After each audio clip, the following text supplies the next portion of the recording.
Welcome. In this video, I will show you how to fix Android Auto disconnection issues on your Motorola Signature smartphone.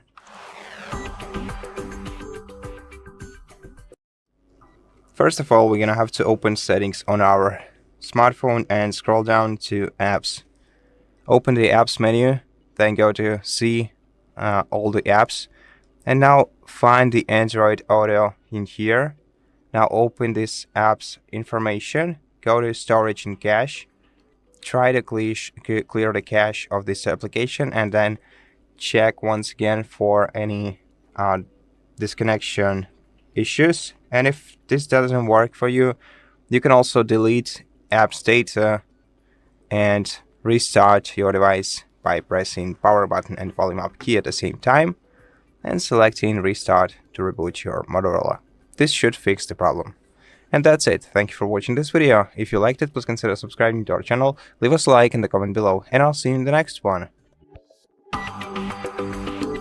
Welcome. In this video, I will show you what to do if the fingerprint sensor on your Motorola Signature isn't recognizing your fingerprints correctly.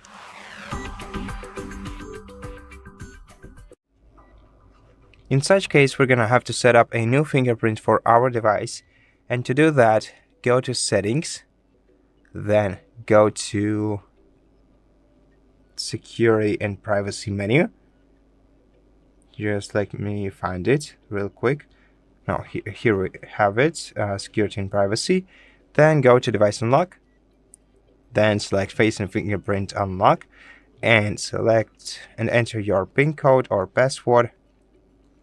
Then select Fingerprint and remove all the previously added fingerprints from your device. Tap Delete. And now before we set up a new one, first of all, make sure to wipe the surface of your device's display using a piece of microfiber cloth or a dry towel, just to make sure that it's clean and smooth. And in case you have issues with adding a fingerprint model, then make sure to check your the originality of your screen protection if you have one on your smartphone, because the most common interference for the fingerprint sensors are screen protectors, because some of them are way too thick and not original, and they interfere with the sensor sensitivity strength, and this way your sensor just doesn't read your fingerprint clearly, or fingertip rather. So yeah, if this method won't help you, then I recommend replacing your screen protector with the original one. But anyway, what we have to do is go to Face and Fingerprint Unlock once again, enter the password, then go to Fingerprint and tap Setup, and I'll proceed by pressing the fingerprint sensor until the circle around it is filled. Press firmly and then lift your fingertip until all the circle is filled with this blue color. And once the fingerprint is added, tap Done. And now to make sure that everything works fine, go to System Updates menu, and let's check if we have any available updates for our device, because sometimes some issues with the phone can be fixed by simply updating it, since developers often find some security issues and get them fixed in the recent security updates. So just check if your smartphone has any updates to download and install, and if it does, let it download the most recent software version and then restart it. If it doesn't find anything, still restart your phone just to make sure that all the changes were applied well. So just press power button and volume up key at the same time, and then select Restart, and then wait until your phone is restarted. And once your phone is restarted, first of all, we're gonna have to unlock our phone using the password just once after the restart, and then we can test our fingerprint. So lock the phone, then try to unlock it with your fingertip. And if everything works fine, then that's it. If not, then check your screen protector and probably replace it or remove it if you can. Just make sure to use case, phone case in that. If you remove your screen protector to not damage your device's screen. And that's it for this video. Thank you for watching it. If you liked it, please consider subscribing to our channel, leave us a like in the comment below, and I'll see you in the next one.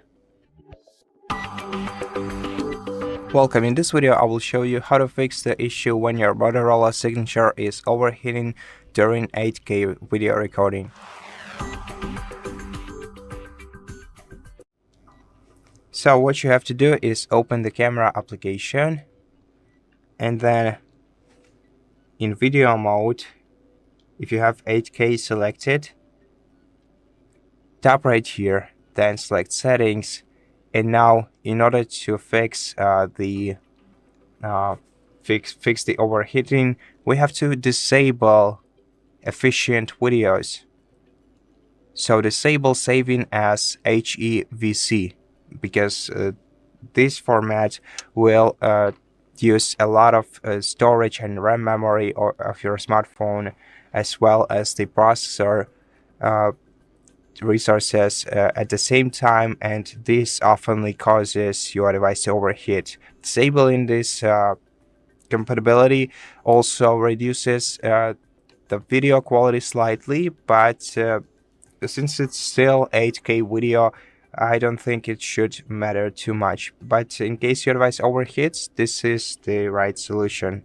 So thank you so much for watching this video. I hope that it helped you, and if it did, please consider subscribing to our channel, leave us a like in the comment below, and I'll see you in the next one. Welcome. In this video, I will show you how to secure applications with Moto Secure Folder.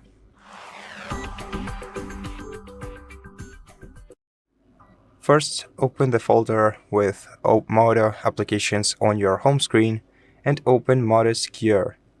Now let's set this feature up.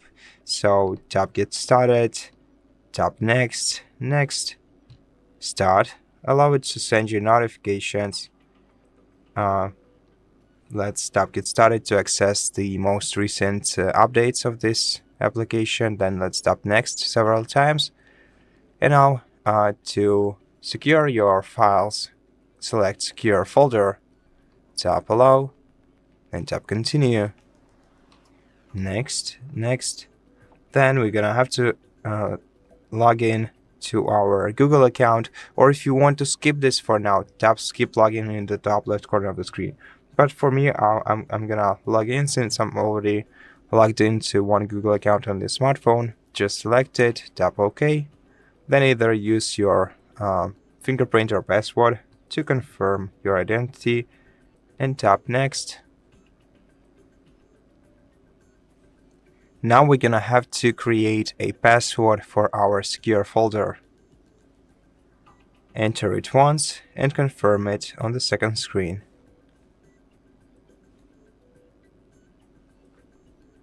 Now we can also activate secure folder recovery. If you'd like to, click login now, and then log into your Motorola account. And if you want to do this later, then tap maybe later. If you want to, you can set up fingerprint unlock for this folder, but let's do it later. It's not very important. So here we can add any sensitive apps by tapping plus right here and selecting Add Apps. As you can see, we can also add some files in here. So from our gallery, for example, some documents, anything. If you want to add apps, just hit the checkbox next to the apps that you want to add here, and they will show up right here, and we'll be able to access them through the security folder exclusively. Anytime you want to enter the secure folder, you're gonna have to enter the password or use the fingerprint to unlock. And now if you want to secure some files, tap Add Files, and then we can choose whether we want to copy or move files entirely. I'm gonna copy the files so that we only store them here as a backup.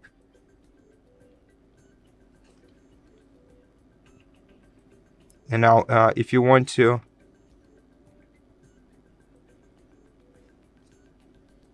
let me just find, because I'm kind of confused right now. Okay, so yeah, if you add files and you select them, then copy them here, you're gonna have to, in order to find them in Secure Folder, you're gonna have to go to this menu, then select Manage Files, or you can also go to the Files folder and see the files that you have added here.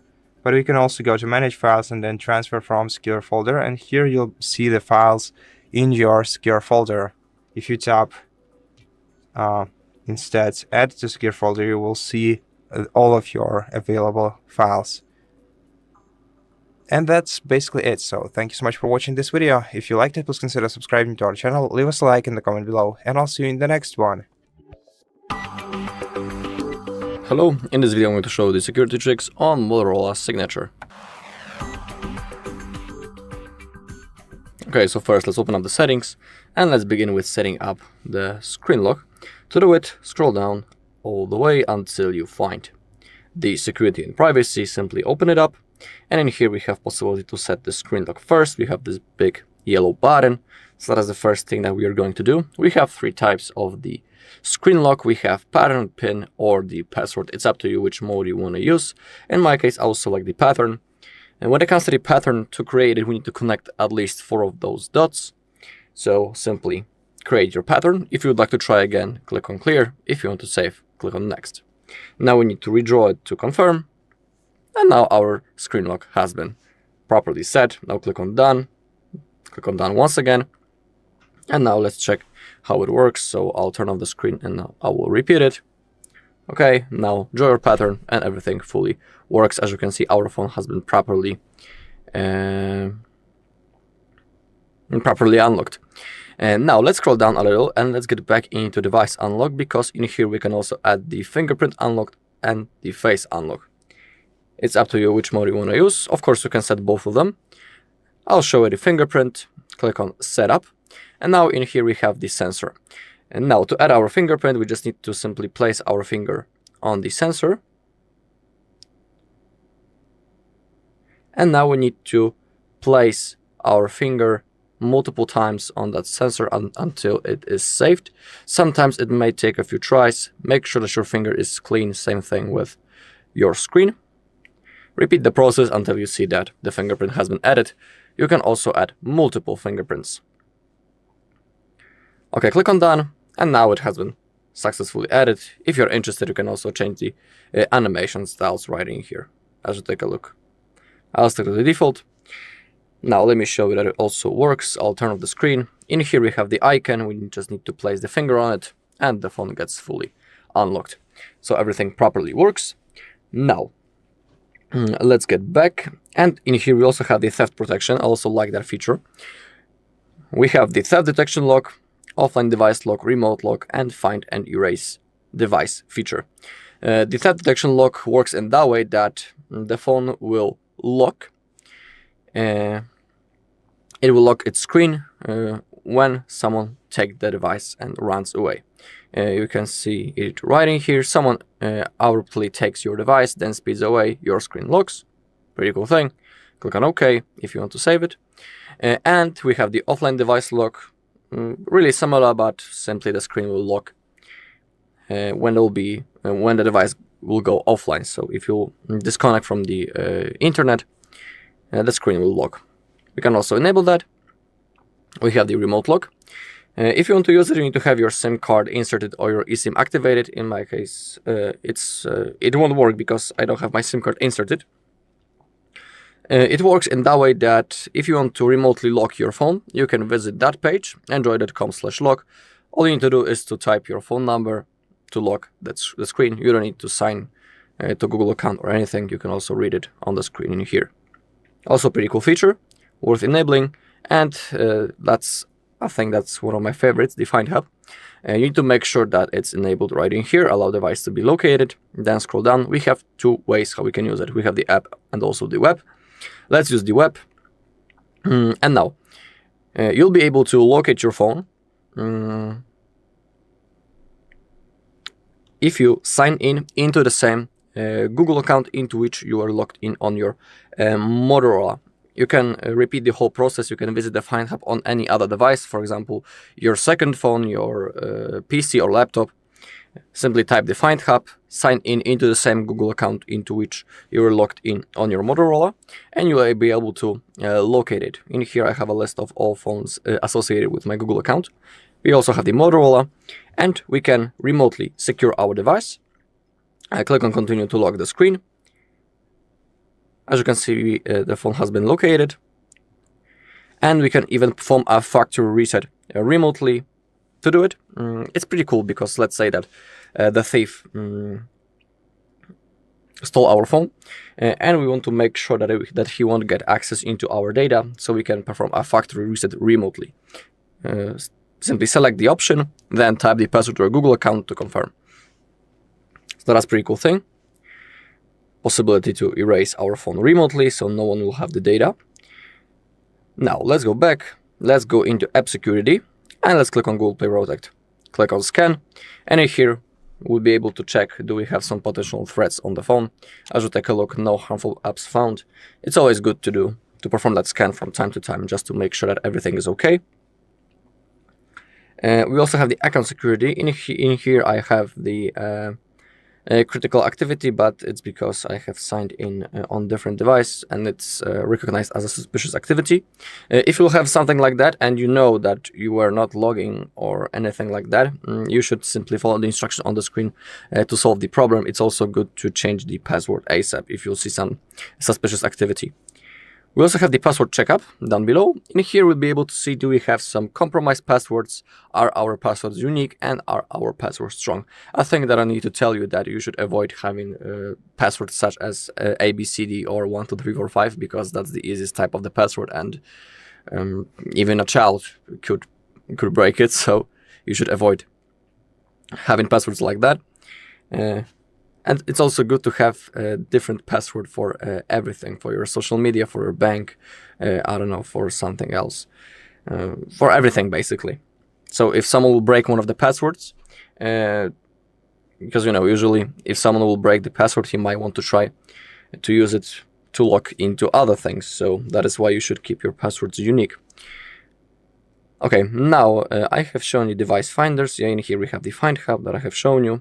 Now let's go into System and Updates, and let's click on Security Update first. It's always good to have the latest version of the software. In my case, everything is new, the latest patch, so I don't need to download anything. Now let's go into Google Play System Update. Okay, and in my case, the update is downloaded already. All I need to do to finish the installation process is to restart my phone. I won't do it right now because I want to show you some other things, but I will do it right after this video is finished. So it's good to check, do we have the latest version. And the last thing in here is the backup. That's also one of my favorite things. In here we have the backup details. We need to make sure that photos and videos are enabled and other device data, and I think that I need to turn it on manually. Yep, right in here. And also down below we have our Google account that we are currently signed into. And our backup will be signed in the cloud of this Google account. So we'll be able to restore the backup later in the future. But we cannot forget our Google account on which we are making our backup. In here you can see it. In my case it's mine actually, but you will see it on your phone right in here. You also need to have some free storage space to create a backup. Backup is one of my favorite things because even after we lost our phone or it gets stolen, we still have our data backed and we'll be able to restore it on any other device. To create a backup, simply hit this big green button. The process now will start. Also need to confirm by drawing my screen lock. It might take a little bit. It depends how many data you have on your phone. So you just need to simply wait until this process is finished. In here a small circle appeared and it's going to slowly fulfill. Basically, when it disappears, it means that our backup has been successfully created. We also see notification on the bottom of the screen if everything goes fine. And just like I was saying, I'll see you in a second because it might take a little bit.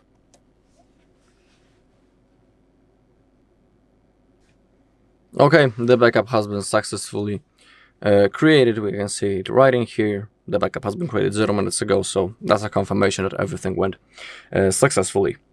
All right, that's all right in here. I want to check something else. Do we have, for example, the private safe on our Motorola as an extra security feature? Okay, we have the security secure folder. Click on more security and privacy. Scroll down a little, and we have the secure folder. We can also perform a security scan and something else. So let's begin with secure folder. Click on continue. Go forward, and it's the Google actually, and we can use the Google account for it to create it. Choose a lock for your secure folder. Set your password. It's up to you which mode you want to use. And in here we have our secure folder. We can add the files. If you click on that icon, you can add apps and also the files to your folder. Same thing with the apps, just like I was saying. And here you have a list. To add the app, simply select it and confirm. Let's do it with the TikTok maybe. And here it is, secured in our folder. And the only way of opening up the secure folder is by typing the password. As you take a look, the TikTok didn't vanish from the home screen, so it's good to simply remove it from here. And to remove an app, simply hold it. Actually, hold it and select remove. Don't worry, removing the item won't delete it. It will simply hide it away from the home screen. So it's not deleted or anything. It's still installed. So don't worry. Okay. In here we can also perform a security scan from time to time. It's always good to do. Okay, we have the essential protection, etc., etc. Also, we have the whole menu. I almost forgot about it. Let me show you where to find it. It should be under apps or not. We should have the whole Moto Secure. Okay, it's this icon. Click on Get Started. Go through it. Click on Start. And in here we have everything in one place. So you don't need to go through the settings. You can simply do it right in here. You can perform the scan, just like I was saying and I was showing you before. For now, I will stop it. We can also add the app lock. So again, set your pattern for the app lock. I will use the same just for this video. And now we can lock some apps. Let's lock the Facebook maybe. So now the only way to launch the Facebook is only when you type your password. That's the only way. Also pretty cool thing that app lock. If you have some apps that you want to protect from unwanted visitors, you can enable the app lock and simply secure them with the password. When it comes to the other things, I think that I have shown you everything that I wanted. If you're interested, of course, you can download some third-party antiviruses apps from your Play Store. So you'll be able to monitor that you have some potential threats or viruses installed on your phone. And of course, avoid downloading anything directly from browser, because there's a higher chance that you will download a virus by a misclick. Alright, then that's all in this video. Thank you all for watching. If you found this video helpful, please leave a like, comment and subscribe. Welcome. In this video I will show you how to enable boost mode for gaming on your Motorola Signature smartphone.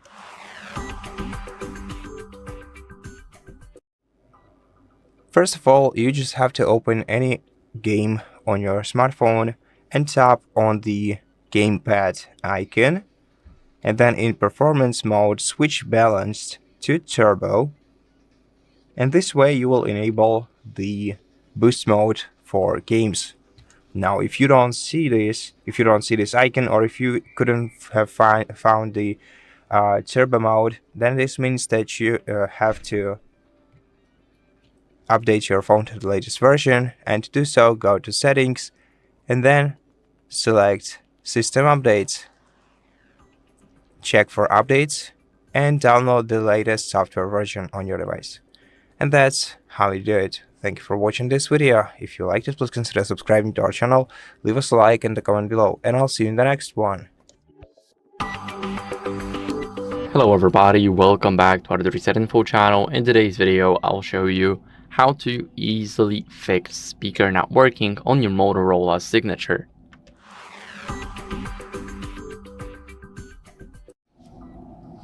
So, first, what you guys want to do is go over and check the volume levels in the settings. So open up the settings and scroll down until you see sound and vibration. Here, you want to make sure that media and the call volume are maxed out. So make sure that they are all to the right. So that means they are on 100%.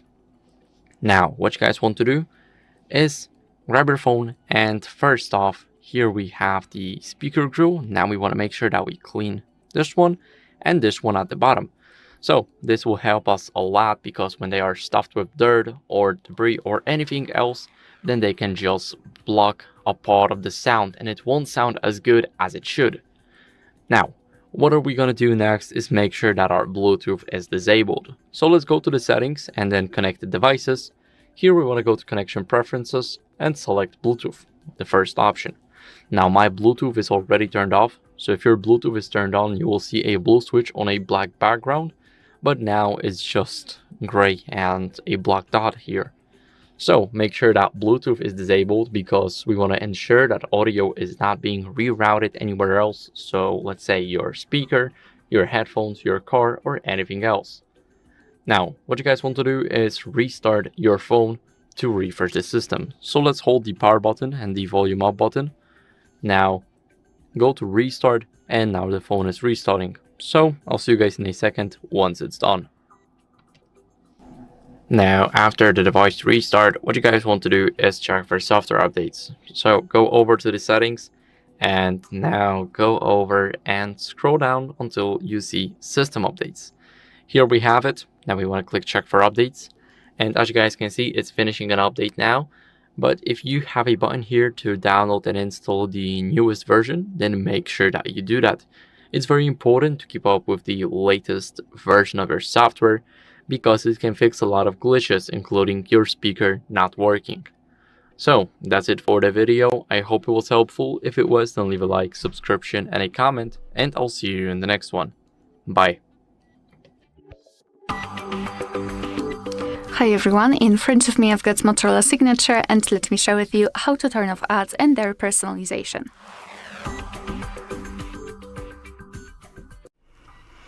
So let's begin with opening the settings.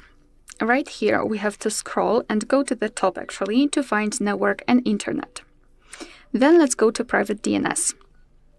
Mark private DNS provider hostname, and here in this section enter dns.adguard.com and tap on save. And as you can see, it will be immediately applied, and thanks to using it, your device will limit the advertisements. Moreover, here in this section, in the settings, we have to find the Google section and go to all services. Then scroll and find ads. And this is the section which is connected with so-called advertising ID, and I just wanted to explain what it actually is. So let's imagine that you were looking for a specific item, for example, a lamp or a desk, or I don't know, or a specific pants, whatever. You are looking for that, and after it, your device will show you a lot of advertisements with that kind of item, a better offer from another store, or different variations of that item, etc. And basically this is what advertising ID is. It is personalizing the advertisements based on your previous searches.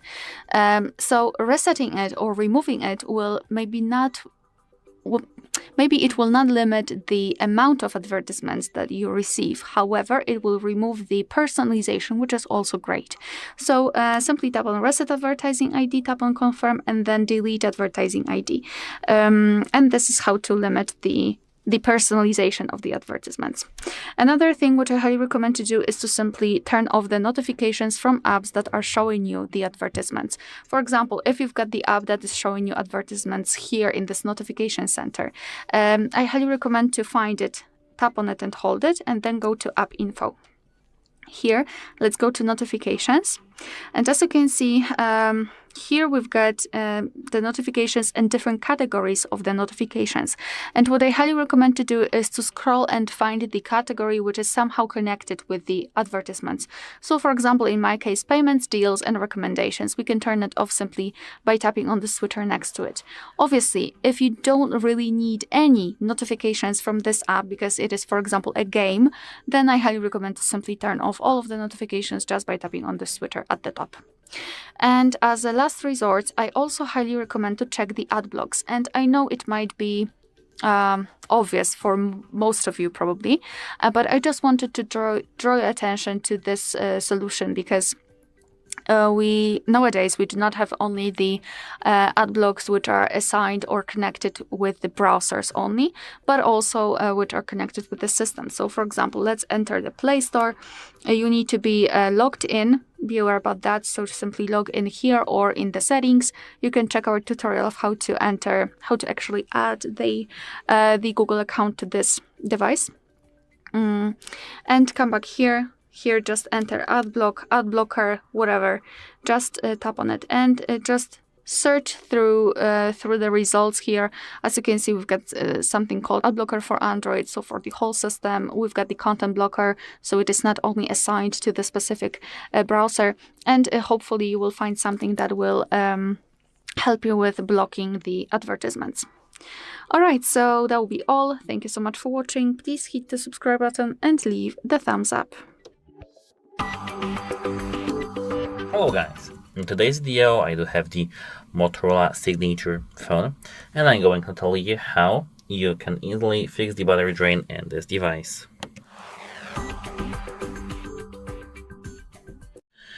So the first thing that actually you have to do is open your phone, when I need to have it unlocked, and once your device is unlocked, go to the settings.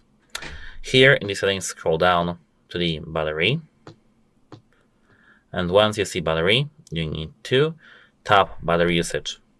Scroll down, and here, as you can see, we have last 24 hours. Here, Facebook. It doesn't really matter that this is the Facebook. If you see here an application that, if you tap it, you will see much bigger background activity than usual, than normally you'll expect. Here, tap don't allow, and do this for every single application you don't really care about notifications, and is here. Now this should fix it for you. If it doesn't fix the issue for you, go back here to the main list of the settings and scroll and find the application list. Apps. Here, see all apps, and now you need to select the applications that are the bloatware. We don't have here much bloatware on this device actually, as far as I know, because this is a flagship device, but we have YouTube Music, YouTube. Just tap and here force stop. For some applications uninstall, for some applications force stop. Instagram uninstall, over here and OK. Apart from that, I know that here we are here uninstalling all the applications, but we have here one simple thing. But let me just disable dark theme so that you can see it very well. We need to install one application. Go to the Play Store in your device over here, and let me just sign in really quickly. So, as you can see here, I do have my Play Store, and now we need to tap here search. Once you tap search, you need to just search for the AccuBattery. Here, AccuBattery. As you can see, this is this first one from Digibytes. Here, tap install button, and now here, tap open. You can skip all that. Here, tap continue, finish, and now here tap this top button. Open power optimization settings, tap AccuBattery, make sure that this is enabled. Go back, open app settings, open here, up battery usage. It wasn't here, it was, where is that? Wait a moment, I need to find it. Here it wasn't permissions, it was,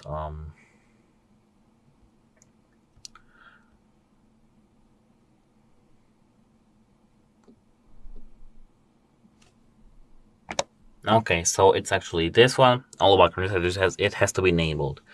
Now we can go back just here to the AccuBattery application. And now, here, once you see it, here you have 3 sections: charging, discharging, health, and history. Here, by all these things, it's where you see the red after a week of using your phone. If it's red, if something is red, you need to go to the device support, company support, and tell them that you need your phone fixed. And this is an application to diagnose any battery actually errors, so they will cover it because this is a battery issue. And as a final tip from me to you is that you can hold the power and here into wait a moment, power and volume up, restart, and your phone now will be started. And that's it about this video. Have a nice day and goodbye. Welcome, in this video I will show you how to enable DC dimming or anti-flicker for low light on your Motorola Signature smartphone.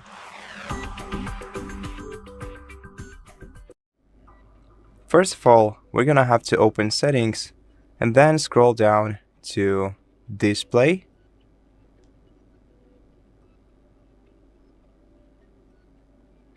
Now in display menu, we're gonna have to scroll down to flicker prevention in eye protection category and switch this toggle on.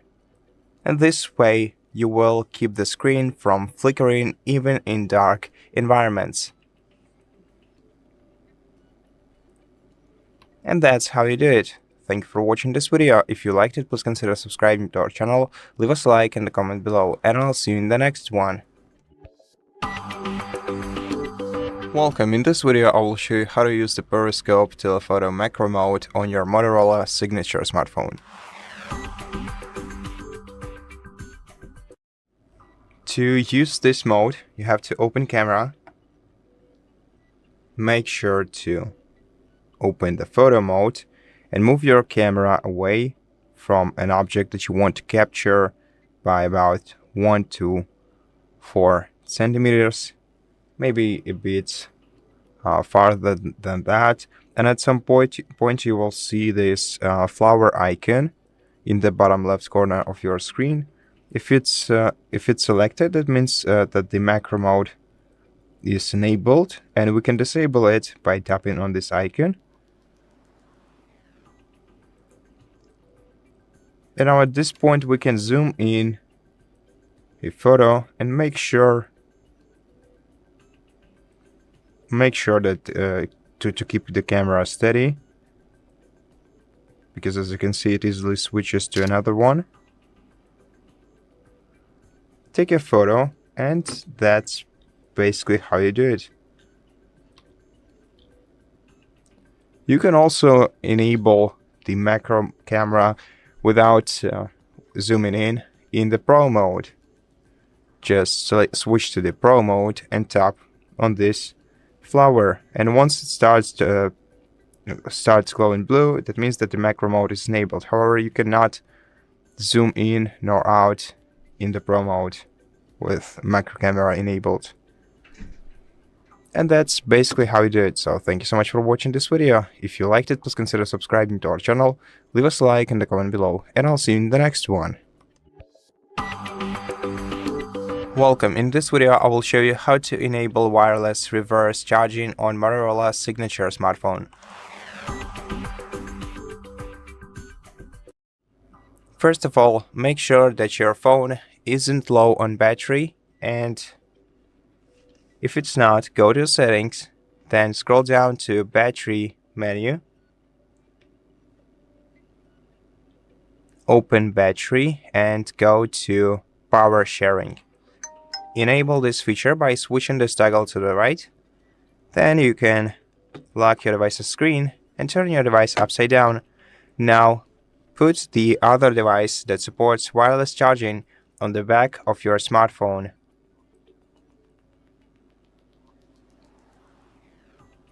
And if you align both devices correctly, eventually the other device, the device at the on top of your Motorola, will start charging using NFC connection type. And that's how we do it. Thank you for watching this video. If you liked it, please consider subscribing to our channel, leave us a like and a comment below, and I'll see you in the next one. Hello, in this video I'm going to show you the top tricks on Motorola Signature. Okay, let's begin with the settings and the gestures. Let's scroll down, find gestures, and in here, when it comes to Motorola, we have a few cool shortcuts, few cool gestures that we can add. Let's begin with the sidebar maybe, because thanks to that we have a quick access into the most necessary apps. Also, thanks to the sidebar we can open those apps in the floating windows, and also we can quickly enter the split screen mode. In here, if you click on learn, you'll have a full tutorial how to use those gestures. You also have the settings, and you can edit the sidebar itself. In here we have all current apps that are in the sidebar. Of course, if you click on one of those apps from the list on the right, you'll be able to add it. For example, we can do it with the TikTok. And we also have the tools that we can add, and also the contacts. It's up to you how you'll adjust it. Now we have this small icon right in here on the edge of the phone. Now simply slide to open up the sidebar. As you can see, we have all of our apps. And now when I'll tap on something, for example, let it be the calculator, the app opens in the floating window, as you can see. It is pretty cool because thanks to that, we can do multiple things on our phone. We can easily multitask, so we can count something, and while we are counting, we can quickly do something. We can respond to a message, we can start surfing the internet. It's up to you. It's all about your creativity. But the floating windows are really useful feature. We can adjust their size when we grab its edge. If you go too much, now when I will raise my finger, the app will open in the full screen. And if you grab the small bar right in here, you can position the floating window anywhere that you want on the screen. To close it up, you can click on that and click on close, or you can slide to the downside and select the trash icon, release, and the floating window has been closed. When it comes to the split screen, we need to select one app, hold it, place it on the top or on the bottom, and now select the second app that you want to open. For example, I'll open up the Chrome, and as you take a look, now we have two apps opened at the same time. You can see that the Chrome fully works. I can scroll and surf the internet, and I can count at the same time. If you double click this small bar between the apps, you'll be able to switch the side, and you can even adjust the size of those apps. For example, now we have the calculator that it's really, really small, and we have the big Chrome. But remember that if you go too much, one of the apps will be closed and the second will open in the full screen. So you need to be aware of that.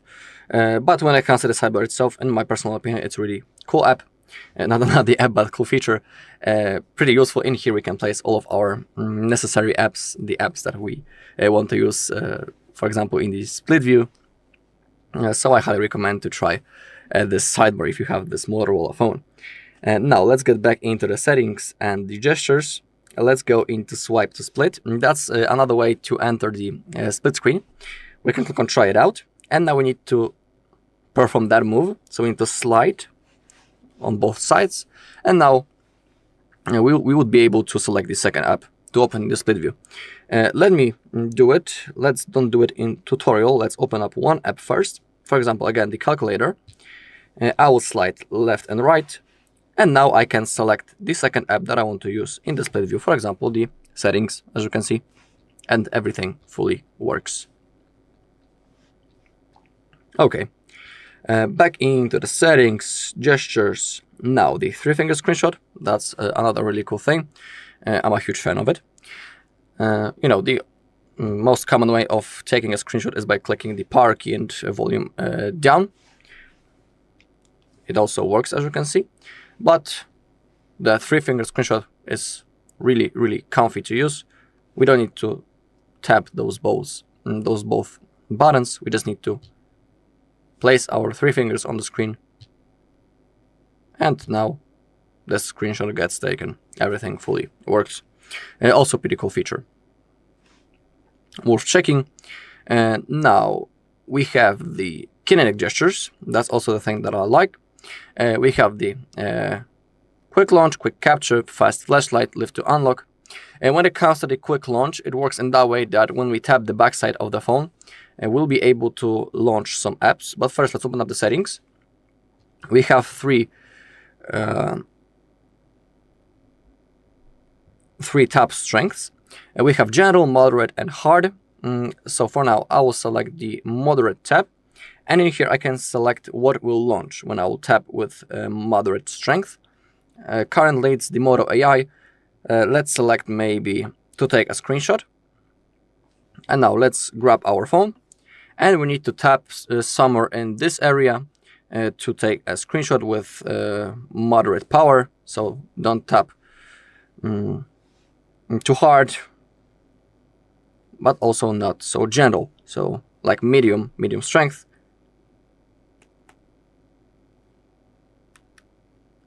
Sometimes you need to find like a perfect spot before it will work.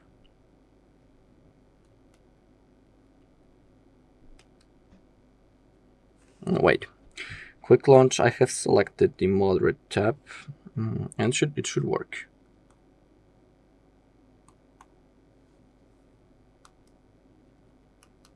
Sometimes it's hard to find the perfect spot and tap with proper strength.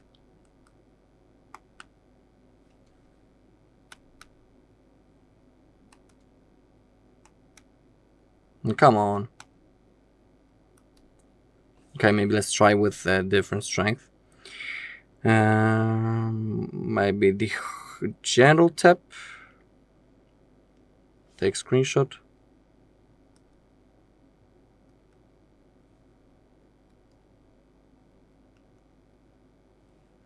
It's really annoying. I need to make sure that it works just to present you. Oh, come on. I don't know who designed it, but it's really annoying.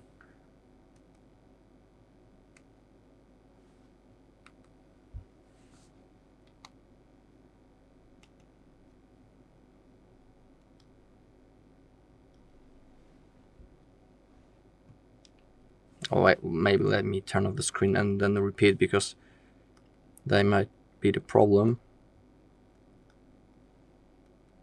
All right, actually, I'm going to skip it because it's really annoying. I'm getting pissed off that it doesn't want to work. If you want to try it, go ahead. But in my case, I'm not going to waste time on it, because sometimes it works, sometimes it don't. It's like, I don't know. In my personal opinion, it's really created in a not in the proper way, and it gets me annoying. It gets me annoyed. So I'm about to skip it. You can try it on your own. Let me like go one last time.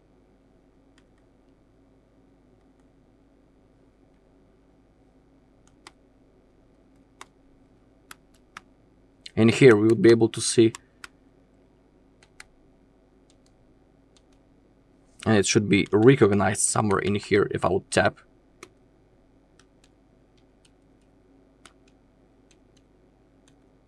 Okay, no, fine. Maybe I'll have to restart the phone to start using that feature, I don't know. But let's go with other things. The quick capture, that is also a pretty useful thing. We can quickly launch the camera when we wrist twice our phone. So let's do it. And as you take a look, it works. So it's designed in a proper way, and it works almost every time I wrist. The camera app launches. Let's do it again. Camera app launches, so it's working okay. And now when we are in the photo mode already, when the camera app is opened, when I'll twist once again, I will switch the camera, as you can see.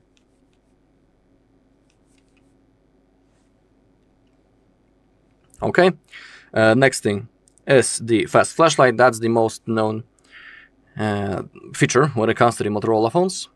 It was always his, I mean, everybody knew that Motorola had that cool gesture.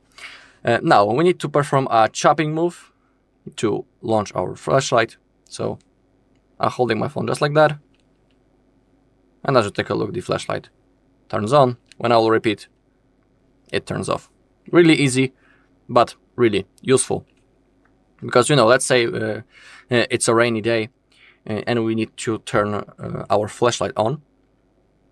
But, you know, sometimes when the screen is wet, it's really hard to open up the bar and find the flashlight. It doesn't want to turn on sometimes. But when we have this gesture turned on, we just need to perform a chopping move. Boom, we don't need to click anything. And the flashlight is on. So it's also really useful feature. We have things such as lift to unlock, pick up to silence, and flip for D&D. But I'll leave it to you to find out how to use those features. Basically, for example, I'll show you the flip for D&D. When it's enabled, to turn on the do not disturb mode, all we need to do is to place our phone just like that. Place it flat on the surface. And now the D&D mode has been enabled and we won't receive any notifications. I mean, we will, but there will be no sound of those notifications, so we won't get distracted or anything like that. Okay, and when it comes to other cool features, I want to show you, I think the best feature that we have, and it's the Smart Connect. It should be under Moto, and we have the Smart Connect in here. Basically, this mode allows us to connect with our computer, and we'll be able to do some cool things. First, click the plus icon and select the device type. I'm about to select to scan the QR code. And now I will launch my computer and I'll show you the further steps. Okay, first we need to download the Smart Connect on our computer also. To do it, you can open the Microsoft Store, in here type Smart Connect and download this app. Then you need to open it up, click on Get Started, and we need to scan the QR code to sign in. So on our computer, select, click that plus icon, click on Pair with QR code, and now using our phone, we need to scan this code. Okay, as you can see. Oh, first I need to unpair with my previous device. So I'll scan again. Okay, it's connected. Click on Get Started. I don't want to take a tour or anything. In here we have our phone, simply click on that. And we have few cool things. If you want, you can sync your wallpaper with your computer, but I'm not going to do it now. You can also quickly send files. I'll show you how to do it. Click on Send, click on Select Files, and you'll be able to simply send some files into your phone. Using your computer, you can do it manually. It's pretty cool thing. You can, for example, send some music, some videos, etc., etc. And we have other things right in here. We have the messages. We can open up the messages on our PC.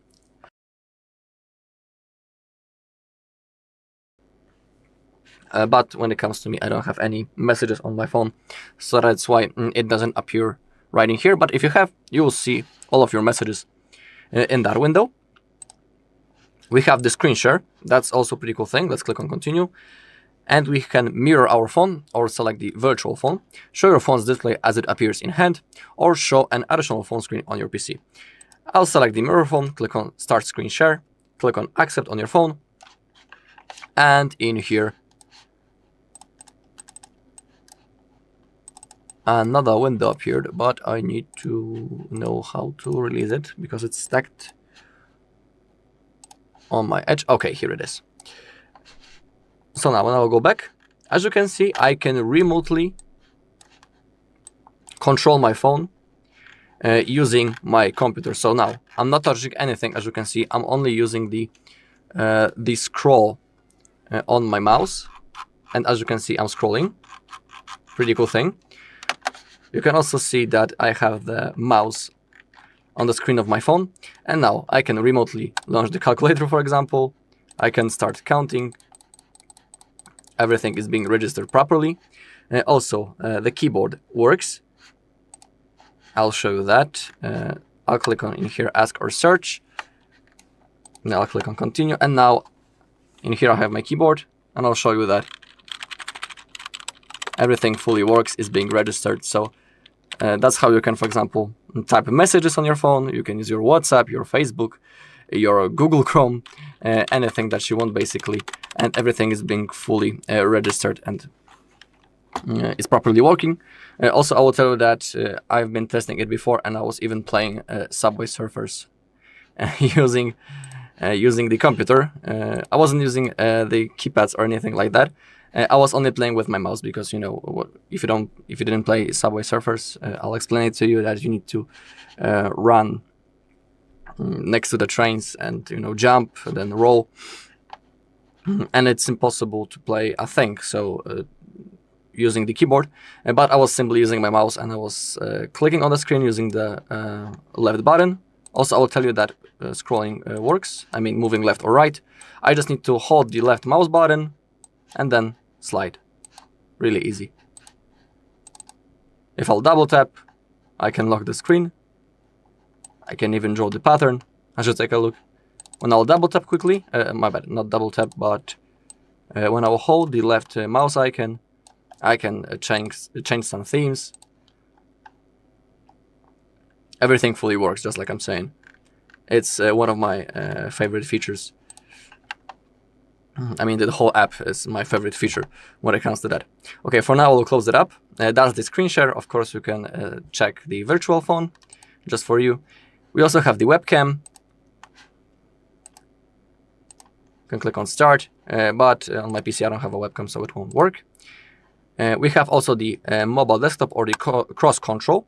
I'll show you that. Click on next, click on start, and in here we have our main monitors, and we have our phone. We can now stick it to the edge of our phone.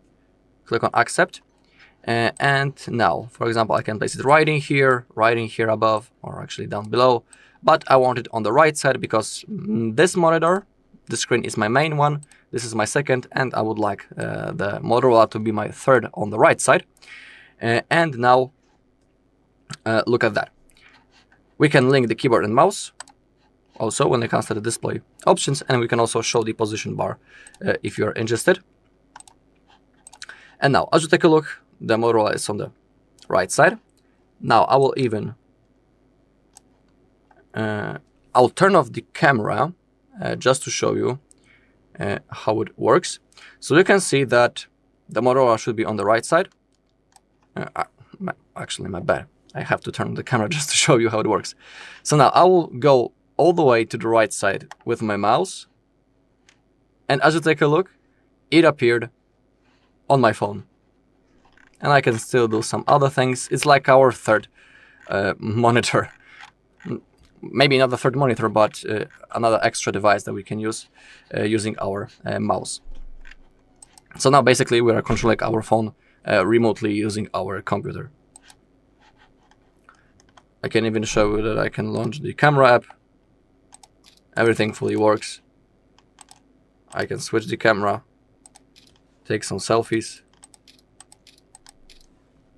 and everything fully works. So, just like I was saying, this is my favorite feature, and I highly recommend to try it on your own. If you want to disconnect, go back into your computer, click on Stop, and to sign out, simply close the app, click on OK, and now we can open up notification bar, click on Disconnect, and now we can use our phone in normal way. Alright, and that's all in this video. Thank you all for watching. If you found this video helpful, please leave a like, comment and subscribe. In front of me is Motorola Signature, and today I would like to show you how you can set up an alarm clock. Begin by opening Clock and tapping on Alarms at the bottom left corner. Now click on those three dots at the top right one and select Settings. Following that, adjust all of those under Alarms however you want to, and when you finished, go back. Now create new alarm thanks to this plus at the bottom right corner. Set up an hour in the pop-up and hit OK. As you can see, after a few seconds, my alarm was successfully created. Now to adjust it, click on it and manage all of those options however you want to customize it perfectly. Pick days of the week by tapping on them and tap on Schedule Alarm if you want to pick some specific date. Then hit OK. To remove it, tap on Cancel. Now choose alarm name to label it.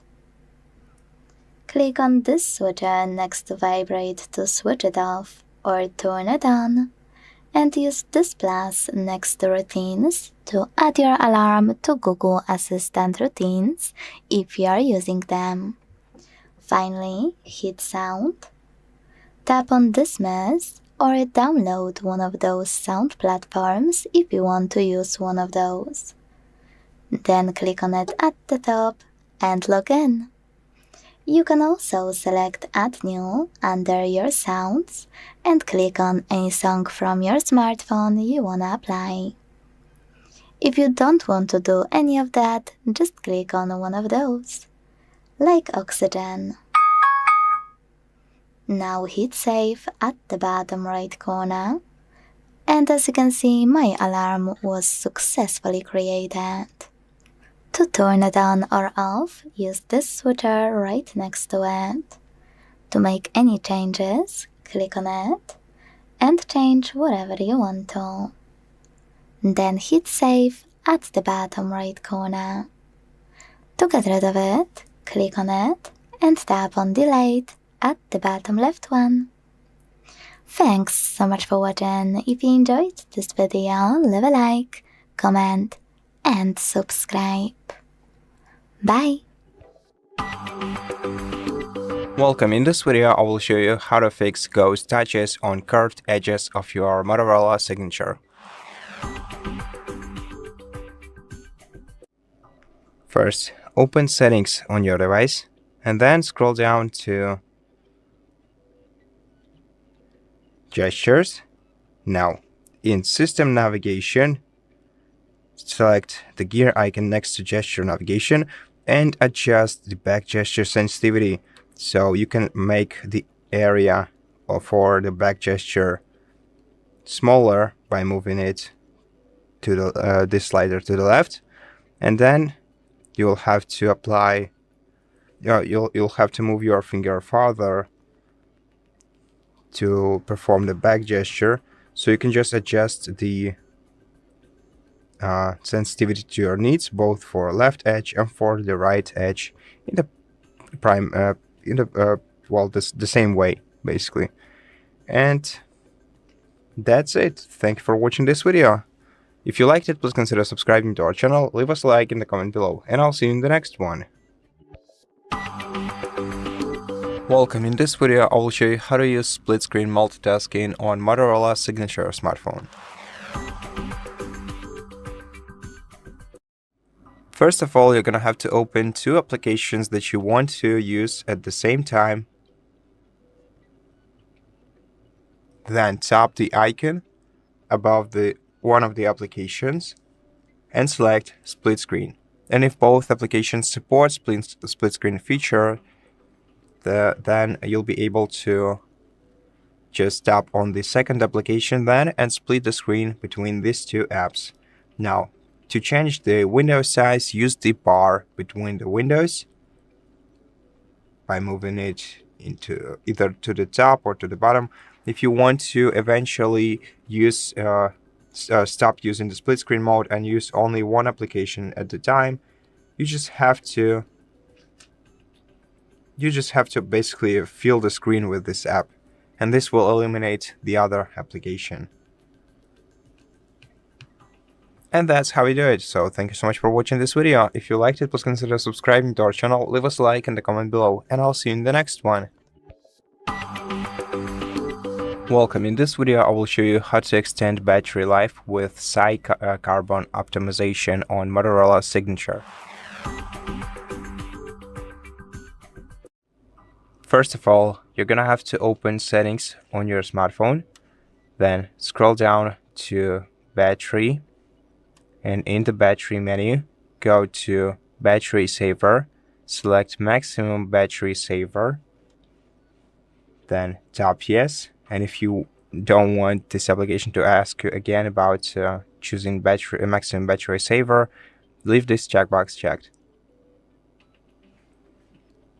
Now let's tap the gear icon. Here we can turn off the 5G for even more battery saving and select essential apps that we want to have in this menu. So by default we have clock, Google Play Store, messages, phone, and settings. And if you want to add other applications, that just tap plus next to the apps that you want to use, and then just leave this menu and of course switch this toggle to the right, and then leave this menu. And right now the super battery saver with Scarbon optimization is enabled on your smartphone. And that's it. Thank you for watching this video. If you liked it, please consider subscribing to our channel, leave us a like and a comment below, and I'll see you in the next one. Welcome. In this video, I will show you how to enable Dolby Vision video recording on your Motorola Signature smartphone. First of all, let's open the camera application on the phone, and let's switch to the video mode by selecting the respective option on the bar below. Then at the top bar you will be able to see the Dolby Vision logo. If you tap on it and it turns blue, that means that Dolby Vision is enabled, and right now you can capture a video with the Dolby Vision enhancement. And here is the sample video that we just recorded.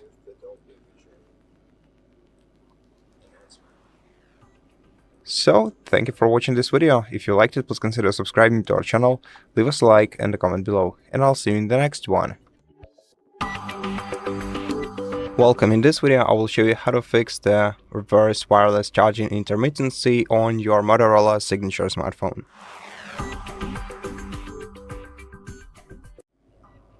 So first of all, you're gonna have to make sure that the device that you're trying to charge is compatible. So basically, if it supports wireless charging, and if either your Motorola or the device you are trying to charge is using a thick case, then remove the case from either your Motorola or from the device that you're trying to charge, or from both of them, and try to align the device on the back of your Motorola in as accurately as you can possibly do it. And also check if the device you are trying to charge is not charged. As you can see, in my case, this iPhone is actually fully charged, so there is no point, it will not work with it. And besides, check the charging level of your Motorola device. And temporarily, you can also go to settings of your Motorola, then battery, where you can also check your current battery level, and disable charge boost. Switch this toggle to the left, make sure that power sharing is enabled,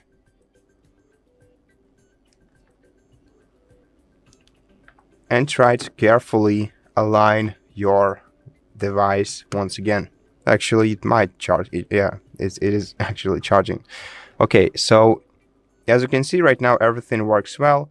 Just try keeping both devices in the same position, and also, as I said before, if some of the devices is using a thick phone case, remove it before charging. And that's it. Thank you for watching this video. If you liked it, please consider subscribing to our channel, leave us a like in the comment below, and I'll see you in the next one. Hello everybody, welcome back to HardReset.Info channel. In today's video, I'll show you how to fix the low volume problem on your Motorola Signature.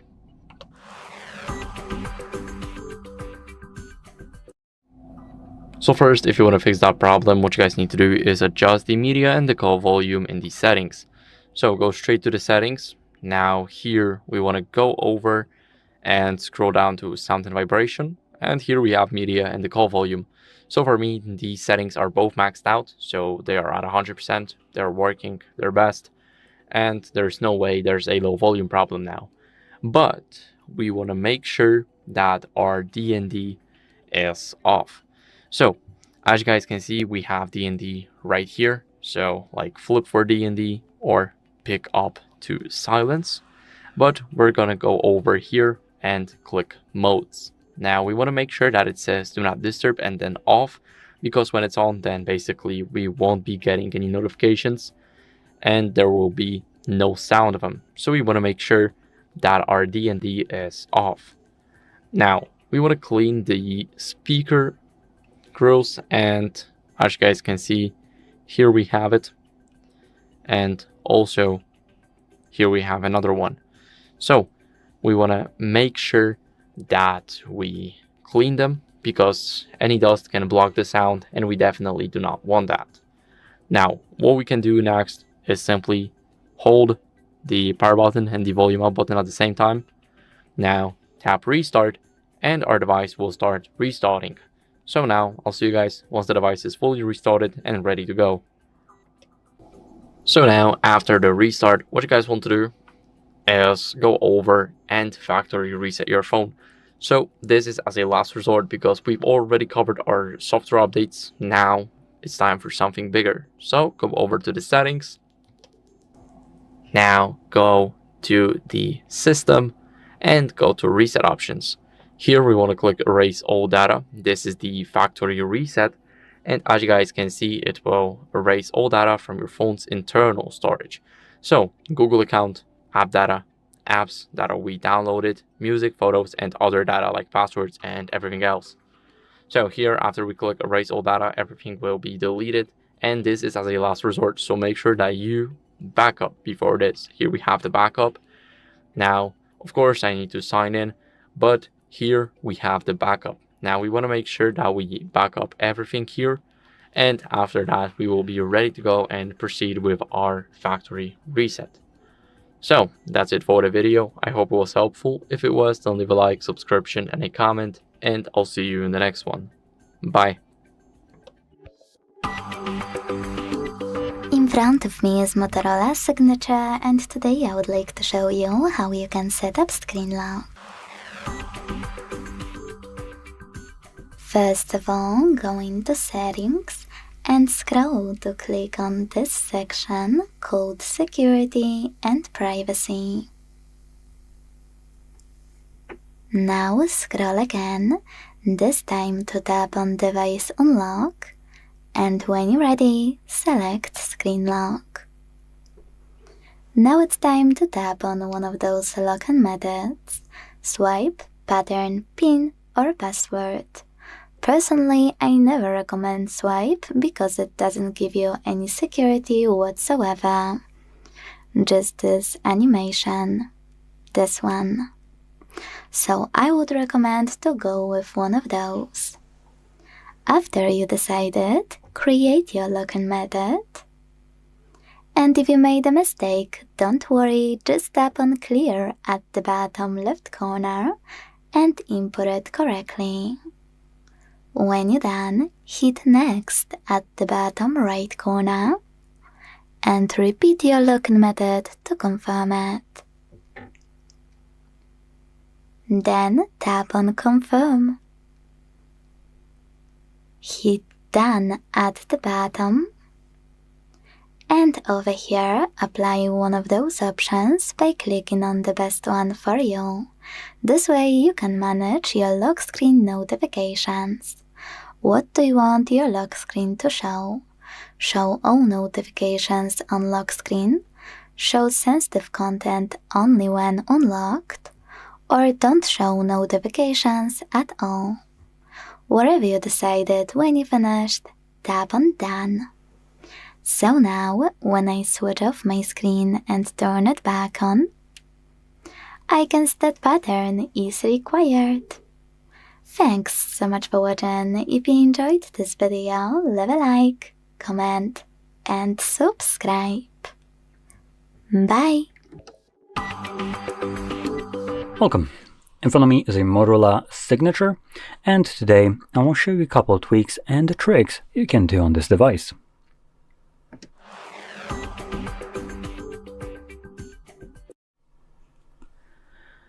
So, let's get straight into this. Now I'm gonna start off and probably mention that most of these won't be anything like special going, outside of what you can probably find. Not anything like super complicated, but maybe something in here will be interesting to you. So let's get going with these. Now, we can first take a look at the Moto AI. Now, this is one of the AI features that we have right here, but you don't need to use it, to be completely honest. And chances are you might have better experience by just using Gemini, which is also part of this device, by holding the power button. So that's one of your options. But in here we have things like launch gestures, so that's how you activate the actual Moto AI. So let's see, we have AI key, which is this button right here. Let's quickly see how that looks like. I mean, isn't that enabled already? Oh, I need to hold. No, wait, it's press and hold. Does that mean just... Okay, not the best start, considering it some crap. Oh great, I need to sign in, so automatically you can go screw yourself. Okay, so that's probably going to be underwhelming. And obviously, let's be honest, at this point I would probably recommend using Gemini if you want to use this at all, as out of all the AIs, Google at this point is leading. And even though Sam Altman had some time to basically try to skim the shit out of his investors and try to literally get a strangle grip over AI market and get us all fired from our jobs, he's failing at it. And luckily, he looks like he's going to be out of a job probably pretty soon himself. Let's give a thumbs up for that one. I bet we all are excited for that bullshit. But because of that, Google obviously is leading the charge. So you might as well use Gemini instead, as this will have much more entanglement with a lot of other applications and just general Google services, which all kind of coherently work together, giving you a better experience through and through. So that's one thing. And like I said, it comes by default enabled by holding the power button, and you can do everything through this, as you'd also get to do through either ChatGPT as an application, or even the Gemini app that should be somewhere here. Which I can't really find it. Maybe it's here. Oh yeah, there it is. Now, pressing that application basically acts the same way as though you would be going through the power button. So that's one thing. Now there is another, let's call it AI feature that you can also use, which has a little bit of a misleading name, and that would be circle to search. Now, contrary to how it's named, you don't actually circle to search something, because you can see that it didn't do nothing. But instead, if you're using buttons like I am right now, you'd hold your home button. This will launch the circle to search feature. Now, this is partially, I believe, AI based, and it actually is a fantastic kind of feature on Android. I genuinely use this very often, as it allows you to, for instance, do things like select text from images or anything that is visible on a screen, even when typically you wouldn't be able to select anything from settings. Like, you can't copy text by holding it in the settings. When you launch circle to search, you can, for instance, do this, and you can see it selects it. And I can copy it from here. I can translate it. Would be helpful if I could actually speak correctly. There we go. So you can see when you select anything, it automatically pulls up Google search and tries to find whatever you selected. So that's one thing. Another thing that I can showcase with this is, let's just bring this up. So I have a mouse manual right here. But if you pay attention to a lot of it, there is a very little English in here in terms of specifications. So primarily like right here and here. So what we can do now, just drop that here. Let's close this. And I'm going to open up camera. Now I'm not opening up camera to capture a photo actually. I'm just opening it up so on the screen I can have what's visible right here. So I'm just going to straight up point it at the text right here. I'm just going to move it so you can see what I'm doing. And instead of pressing the camera button, let me just kind of try to get that. There we go. Trying to get the light to not reflect off of the paper. So what I'm going to do now is just hold the home button, which you can't see. So again, a little bit of a shift. So now you can see it. Hold. You can see it launches the circle to search. And now, if I want to see what's actually written right here, I can just press the button. And before I do so, I'm going to bring it closer. Pay attention to the text right here, obviously the non-English one. When I press the button, it automatically just converts it to English. So straight away, this is now all in English, and you can see that each one of these sections is basically the same kind of label, just in different languages. So we have charging, charging, charging, and charging, and charging. So that's one thing. And other than that, if I, for instance, let's just get rid of this for a moment. If I, for instance, bring an object into view and do the same thing, I'm gonna hold the, again, circle to search again button. It now freezes on the picture. Now I can also capture a picture and then do the same thing with the picture open. It doesn't really matter. Anyway, you can see we have the Elgato Stream Deck right here. And what I can do is just click on it. It automatically smartly detects what I'm selecting as a full image and then does the search online for it. So it tells me the name of it. It gives me also offers for it from different websites like Amazon, Euro.com, and so on. Tells me the price. So I can now purchase it. And all I needed to do is just show circle to search an image of what I'm looking at, and I could not know what that is, and it would find it. So that's pretty great in this kind of aspect. So yeah, you can do copying text, you can do basically selecting text from images, from whatever camera sees. You can do image search, and you can even do, if you didn't see, music search. So I could start playing something and it would detect that song. Additionally, you also have just general search right here. So this acts as a Google search, and you can do it to voice. Now, obviously, that's the least impressive thing right here. So let's close it up. Now, another thing associated with circle to search, which I do want to kind of point out just in case, is if you're using gesture navigation, this will change a little bit. So let's just scroll all the way to the bottom to, I think it's system. Never mind. So let me guess, it's going to be here.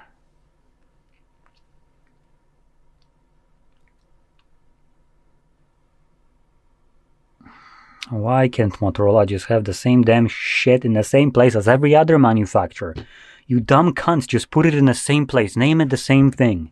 Would have been amazing. So I guess I'm just gonna have to rely on search because Motorola can't figure it out that if you're using Android, you should have the same dipshit naming for every option like every other manufacturer does. But obviously they're trying to be special freaking snowflakes right here and have their own special naming schemes for their bullshit. So we have to deal now with not being able to find things in expected places because Motorola decided to shuffle it up. So let's do gesture, navigation, Oh, great. There is a setting called gestures. Fantastic. Instead of being under system. So in here, when we select gestures navigation, it will give us the gesture navigation, which is great. If you never use it, I highly recommend it. We also have more settings here. If we click on it, you can hide the bar or you can have it visible. Now this will be very important because if you hide it, which gives you this nice clean look, right? All right, I tried to disable the wrong thing. Okay, I can't turn it off even because circle to search is enabled, which is what I wanted to show anyway, but apparently typically you'd have circle to search also here. But again, shuffling it up for no reason whatsoever. I can't be bothered to search where this option actually is hidden away instead of where it's supposed to be. But even stupider enough, typically, you'd be able to turn on the hide option, and this will get rid of this bar. Now, what I wanted to show you is that when you hide the bar, you actually lose the ability to use circle to search, which is kind of moronic, considering gesture navigation implies that you're performing a specific gesture to activate something. So if my gesture is holding the bottom of the screen, which would imply the bar right here, I shouldn't need to see it to activate it. It's a moronic, flawed bullshit logic that you should be able to skip. After all, it's a gesture for a reason. If I have a button visible that I'm swiping up on it, I could also be pressing down, and at this point it's basically the same crap. Pressing, holding, it's not that much different. So I genuinely hate this, and I do want to give props. There is one company which I am kind of mad that I didn't remember which one it was, but one genius company figured out that shit, maybe our users aren't absolute morons and they can remember that by holding the bottom of the freaking screen where the bar used to be, they could launch circle to search. But unluckily, there's been only one company who considers their user base to be above room temperature IQ. So we're stuck with every other ones that think that they're the geniuses, and they remove ability for you to do this because, oh no, you can't see the bar, therefore how would you know that circle to search is there? Even by the name of it, it's not working how it's labeled, so you already need to know how to activate it. Just food for thought, Motorola. So anyway, I'm gonna just kind of skip over that. Oh, there we go, there's a circle to search in the area before it's supposed to be. Not sure why it's here, but in any case, it's here, so we could turn it off and hide the bar. And actually, just to show it to you now, we can get rid of it, and by holding the bar, nothing happens. Now, while we're also in here, let's get rid of one more thing, which is the swipe for assistant, which is the one from a corner. When you do this, it activates the Gemini. Now, I already showed you we can activate Gemini through holding the power button right here, which is pretty good, and typically can also do two different ways of activating it. So one would be through the application itself, which I did show you where it is, and the last option is one that you actually would need to activate yourself, but it would work like this. Okay, Google. Now here it's not activated, so it's not showing up, but you can basically give it a command and it will launch it as well. So you know what? 4 different ways of activating the same feature is a little bit too much, Google, don't you think? So let's get rid of some of those. Now, unfortunately, you can't get rid of all of them. You can, for instance, get rid of it from a power button. You can get rid of it from the little corner swipe, which the corner swipe is only available with gestures, not with the button navigation. You cannot, or well, you can have not enabled the voice command for it, like it is right here by default. It's not turned on. So that would be another way that you can have it turned off. So that would leave you in this way, because you do have the ability to change what power button actually does. So that will leave you with activating it through the applications right here, which I'll be able to do it this way. But personally, I like it to be on a power button, as it gives us additional option. So it's something that I won't be able to really showcase right here, but if we go into, so go back to the main settings right here and find Google, oh, there we go, it's at the very top. So in here, we're gonna navigate to, oh boy, it's I think it's going to be all services. Bear with me. This is a little bit of a mess to find whatever I would be looking for, but it is going to be associated with smart home. So it gives you the ability to do features like launching your lights, turning on just smart appliances. Now, for this, you do need to set it all up. So once you have an application on your device, as an example, I have, let me just find this. So I have smart things. And in here I have my soundbar, right? So this is actually paired as a smart things application. I have it paired through Google. And what this will allow me to do is activate the Gemini and tell it to turn on soundbar. And you can see it's connecting to the home and... Soundbar is now on. Wow, why did you make such a weird noise? Like so much exhale, like you're horny there, Jesus. So anyway, I'm gonna turn it off from here. Come on, or not.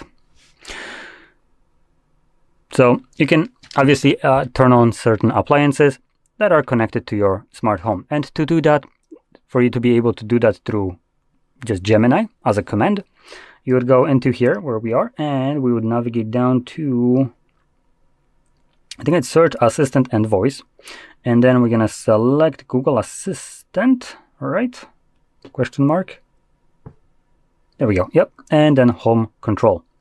And in here, you will find whatever appliance you want to add. So you can see at the top there is one added, which is Xiaomi from what I can see. And there are 3 devices in it. But in here you can obviously search for additional ones. So for instance, I can search for smart. There we go, smart things. And when I select it, it would force me to log into smart things application. Continue. Agree and continue. So there we go. It moves me to smart things. It will force me to sign in. And once I sign in, it pulls everything from the smart thing applications into the Google. Now, the thing is, you first need to have the application and add appliances to it. So if you have some other appliances, maybe not from Samsung, but from other companies, you first need to download that application and then add each device there through that application. Once you have done so, you can delete the application. You don't need it anymore. And you can just add it through Google, and Google will be contacting that application and pulling all the information automatically from there and activating it through, for instance, Voice or Google Home, depending on which one you want to use, which is just superb. Now, let's go back in here and actually now move into the more boring things. So if we move further down in here, we'll have things like personalization section. And in here we have a just general section for customizing the look and feel of your device. That will include things like just pre-made themes, fonts, wallpapers, accent colors. Or it's labeled just colors, but it refers to like the blue tint right here, or the, okay, never mind, not the colorful labels right here as other devices have. So that's pretty boring here, but also have icons, screen lock, and other things like fingerprint animation and so on. Now, let's see, for instance, right here, we have some notification styles and shortcuts that you can add on the left and right, which I just click on that. So you can see we can add them right here, which both of them are turned off right now. And later, in terms of themes, let's see what we get to deal with. So it's actually displays in a nice way. So it shows you how the toggles will look like, the colors and whatever, the wallpaper, and the icons. And you can see once you start scrolling down, oh boy, this is like very vibrant. Wow. Let me just move out of that one. So yeah, you can see we have a couple here already, and they change how the icons look themselves and the toggles. And I think the actual toggle background color, like it is right here, so this absolutely radiant color, the more skin flavored one as well here, those I don't think you can actually change, so you will be only able to change like the, for instance, the brown color of this toggle specifically right here, or the more pinkish reddish kind of one right here. So this will actually give you a little bit control. In terms of icons, you can actually customize them. You can see we have some options right here, though it looks like we don't have the option to select different icon packs. So if you want to do that, if you want to download some third-party packs of icons, you would probably need also a third-party launcher for this, as it doesn't look like you can select icon packs in here. You can just select shapes, not the actual icons themselves. So that's a little bit unfortunate. But if you want to customize your device to have like this nice look, specific one that you might be looking for, then I highly recommend using some kind of third-party launcher. I myself actually use a third-party launcher on my device. And just to showcase this, I use, for the most part, Smart Launcher.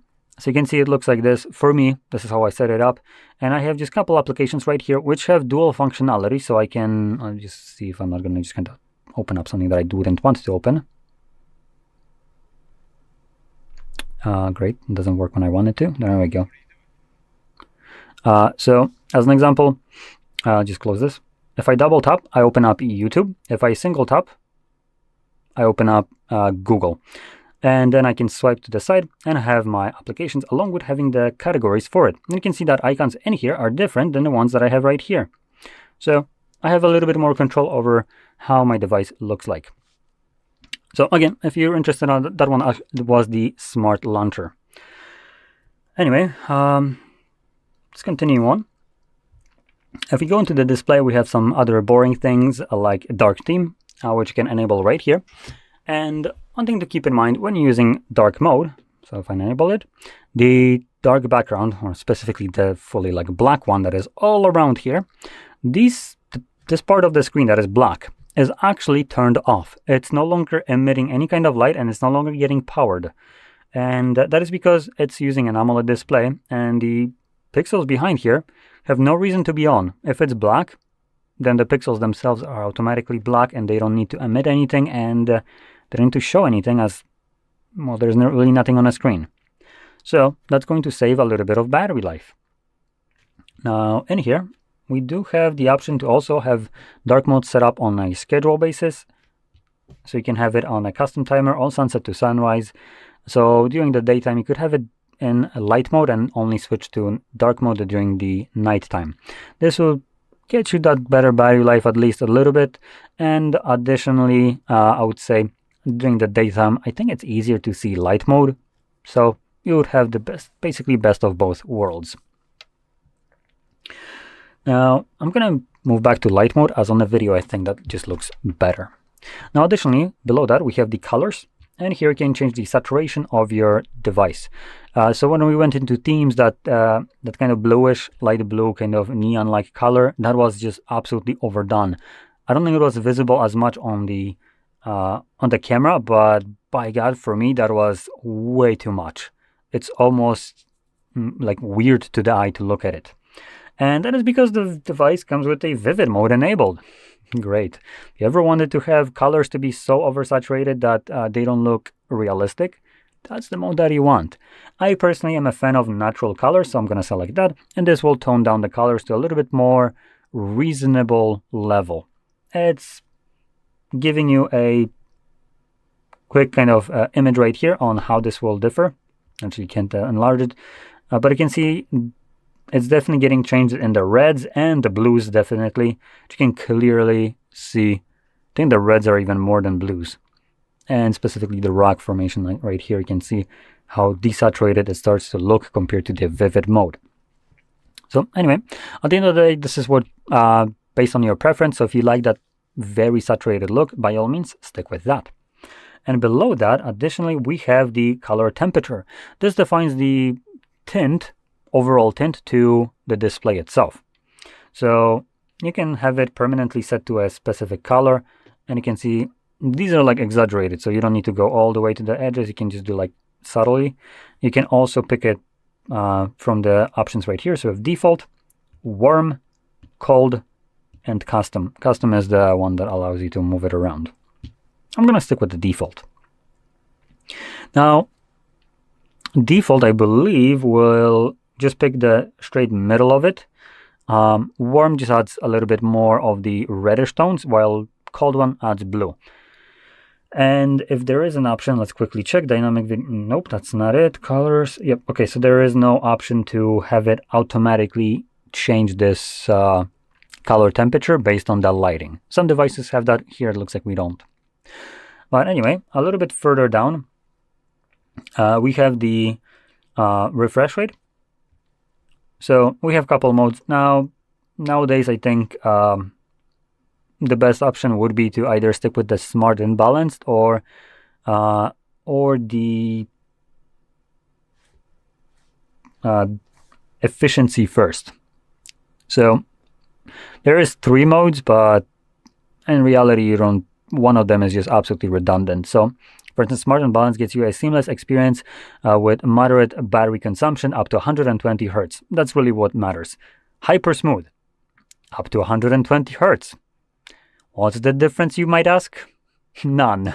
Both gets you the same refresh rate up to it, which doesn't mean that it runs permanently in that refresh rate. Now, last one gets you up to 60. So what I would recommend is selecting either one of these.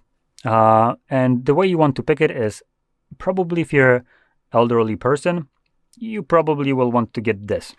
You most likely won't really see that much of a difference between it. It's something that you can see in motion, and it's just the motion clarity. So when you're scrolling up and down very fast, it's how the text look like in a motion. And basically what it does, what this is in simpler term, and like once, if you imagine these old stock motion kind of photos where you spin a big wheel which has multiple photos that just kind of in a motion create or when they're spinning, it creates that motion.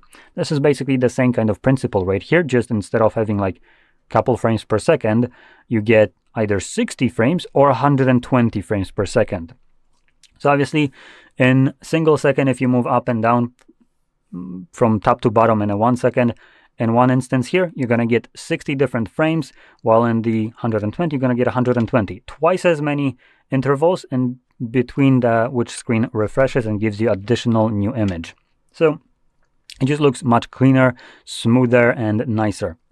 But the reason I say that if you're an elderly person, you probably should stick with this one is because for the most part, you probably won't really tell the difference between these two options.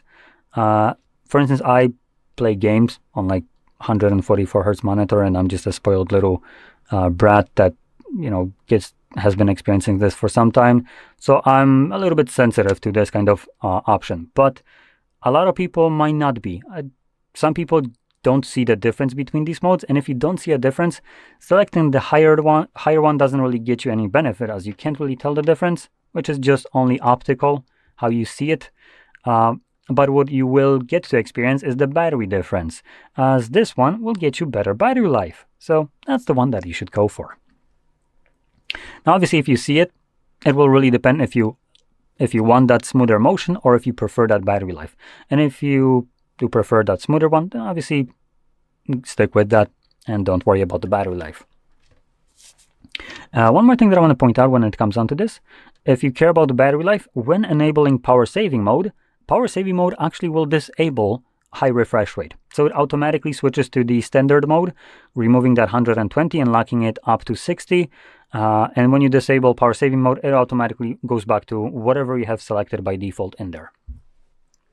Anyway, anything else in here that I wanted to talk about? I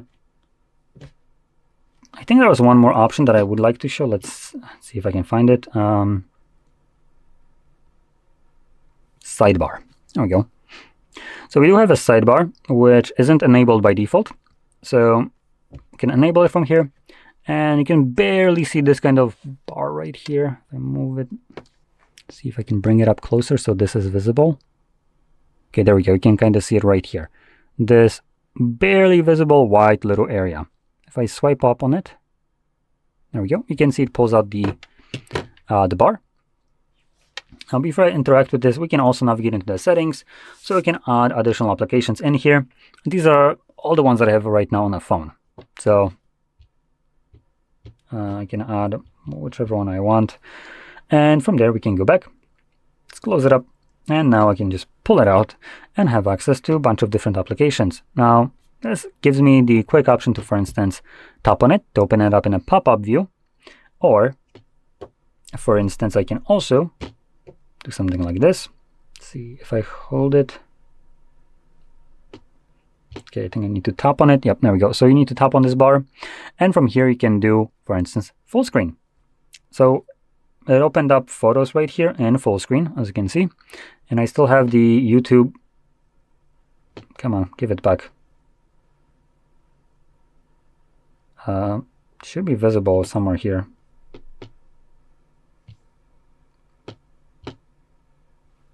Where's my YouTube? Okay, I guess something happened. So you can hide it, but okay, I guess. The reason I'm kind of confused about it is because most devices, what they allow you to do, as an example, let me just bring it up on my device. So if I bring up something like YouTube, there we go. As you can see, I have YouTube right now in a pop-up view the same way. If I move it to the side, it either hides like this, or I can do this, which creates an up head. Most devices utilize that. Here, when you swipe it to the side, it automatically just kind of completely gets rid of it, which is a little bit annoying, as it just makes you basically reopen this application. But in any case, once you have it in this kind of mode, you can also click on it once more right here, and we should be able to... Oh, no, never mind, we can't. So I was expecting that I would be able to split screen from here, but unfortunately you can't, which is another kind of downside, which most devices allow you to. So you can split screen, but it's a little bit more annoying. So you go into Recent, click down here, and then do split screen, and now you can open up the application. What the hell is your problem? YouTube is most certainly split screenable. Okay, that's something that I never expected to see. Non-split screenable YouTube. That's great. Quickly check something out of curiosity. If I open up something like this, and let's try to do this.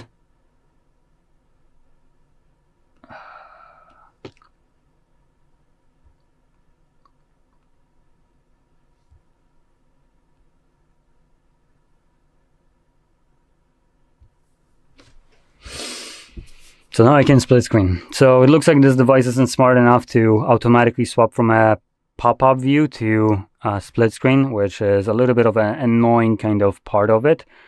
So you should be able to split screen for the most part, almost every application. There are limitations. For instance, camera apps usually don't allow you to split screen. So if you try to do that with camera, you wouldn't be able to. But it looks like if you open up application in a pop-up view, like from here, and you just click on it, it just kind of gets all messy, and you need to fully close it or reopen it in full screen and then split screen it, which is annoying.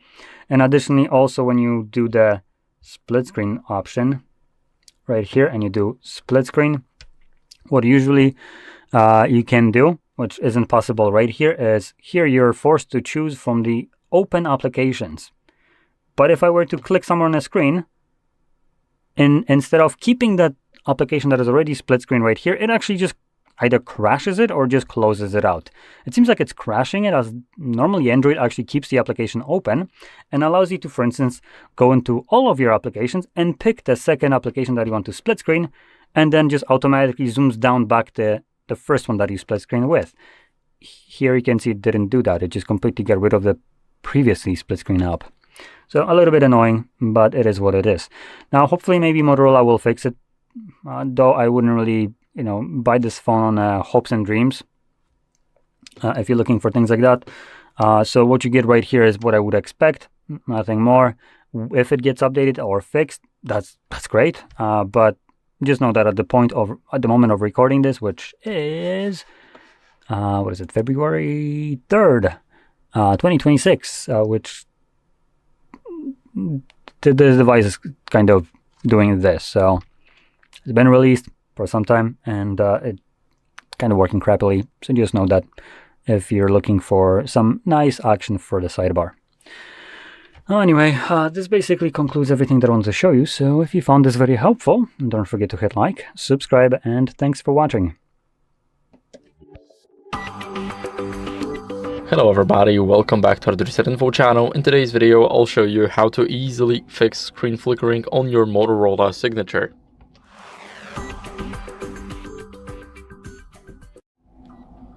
So first, what you guys want to do is adjust your brightness in the settings. So go over to settings and then scroll down to display. After that, you will have a brightness level here. Just click on it and here you'll have a slider that you will be able to adjust the brightness with. Now, make sure that you disable the adaptive brightness because, of course, it adapts the brightness to your environment, and we definitely do not want that because sometimes it's just lower and sometimes it's just so high. And yes, that's why we disable it, to make sure that this is not an issue. After that, what are we going to do is we're going to download the screen dimming app. So we want to go over to the Play Store and search for Screen Dimmer OLED Saver. So let's click it. Now this is the first app right here. It has 100k plus downloads and 4.4 star review. So we're gonna go over and press install. It's only 1.5 megabytes, so the install is instant. Now we want to click open, and here grant permissions. The first one to modify the system settings. Now the accessibility, because whenever you change the overlay or just rotate your screen, it also has to update. So press here and click on allow. Now after that, the last one is to grant permission to send us notifications. And the notifications, let me show you where they are. Basically, here we have it. We can adjust the brightness. Here we can enable automatic brightness and manual. And of course, this is how you guys can do that. It's pretty simple. Now, if you do not want it, then simply tap on the switch back. But remember to change your brightness after it because it will probably be very high. Now, what you guys can do as a last resort is check for software updates. So go over to settings, and in those settings you guys want to scroll down to system updates. Now tap check for updates, and everything looks good for me, but if you have an option to install the latest version, make sure to do that. So that's it for the video. I hope it was helpful. If it was, then leave a like, subscription and a comment, and I'll see you in the next one. Welcome. In this video, I will show you how to fix System UI isn't responding freeze on your Motorola Signature smartphone. To fix this issue, we have to force restart our Motorola, and we can do this by pressing and holding the power button for about 15 to 20 seconds. So let's press and hold it together. Keep holding it. Okay, and once the screen of your device goes off and you see the logo of your smartphone back on the screen, that means that your device is restarted. And now you just have to wait for it to turn back on, and this should fix your problem. That's it. Thank you for watching this video. If it helped you, please consider subscribing to our channel, leave us a like and a comment below, and I'll see you in the next one. Welcome. In this video, I will show you how to create a GIF directly from a camera of your Motorola Signature smartphone. First of all, we're gonna have to swipe down the control center and swipe to the tile that says GIF Maker, tap Start, and now we're gonna have to create a selection in which we want to capture something we'll create a GIF from. Now, if you want to use your camera, go to the camera app, and now adjust the selection so that there's no other elements except for what you see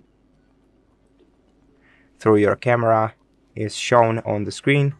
And now to start a GIF creation, you just have to tap Start right here and then create a short video. And once you're finished, tap the red square icon. And now to save this file to our photos, tap right here to share and then select photos.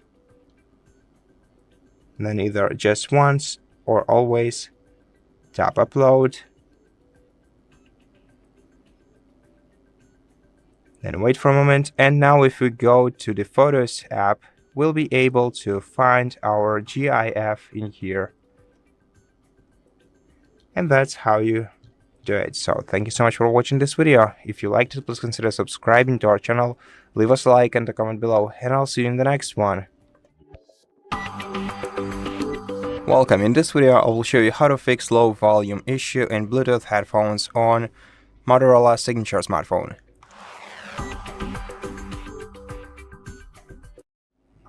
First of all, open Settings on your device. Then scroll down to Sound and Vibration menu. In this menu, you're gonna have to scroll down to Dolby Atmos. Select it. Then, once you go through the introduction, tap the gear icon in the bottom right corner of this app and switch the stereo audio from smart to either music or movie or game and see what works best for you. You can also try using spatial audio. And that's how you fix the low volume issue. Thank you for watching this video. If you liked it, please consider subscribing to our channel, leave us a like and a comment below, and I'll see you in the next one. In front of me is Motorola Signature, and today I would like to show you how you can set up app lock. Start by opening Settings and scrolling to Hit Apps. Then scroll again, this time to select App Lock. Click on this arrow in the pop-up and tap on Explore. Now pick one of those login methods that you will use to lock your apps: pattern, PIN, or password. Create it. If you made a mistake, tap on Clear at the bottom left corner and redo it. Hit Next at the bottom right one and repeat it to confirm it. When you finished, choose Confirm. Now to lock any app, use gray switcher right next to it. So when I do that, go back and try to access my app, icons that pattern is now required. If you want to disable app lock from your app, use the same now blue switcher. If you can't find it, switch to locked apps. If you want to disable app lock completely, click on this gear next to Unlock method and tap on Reset App Lock. Then confirm your choice in the pop-up. Thanks so much for watching. If you enjoyed this video, leave a like, comment, and subscribe. Bye! Hello everybody, welcome back to HardReset.Info channel. In today's video, I'll show you how to fix headphones not detected on your Motorola Signature.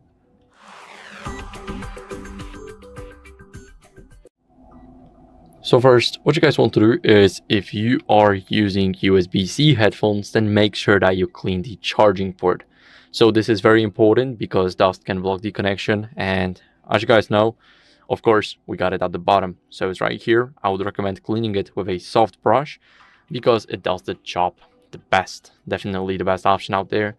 And what you guys want to do next is restart your phone.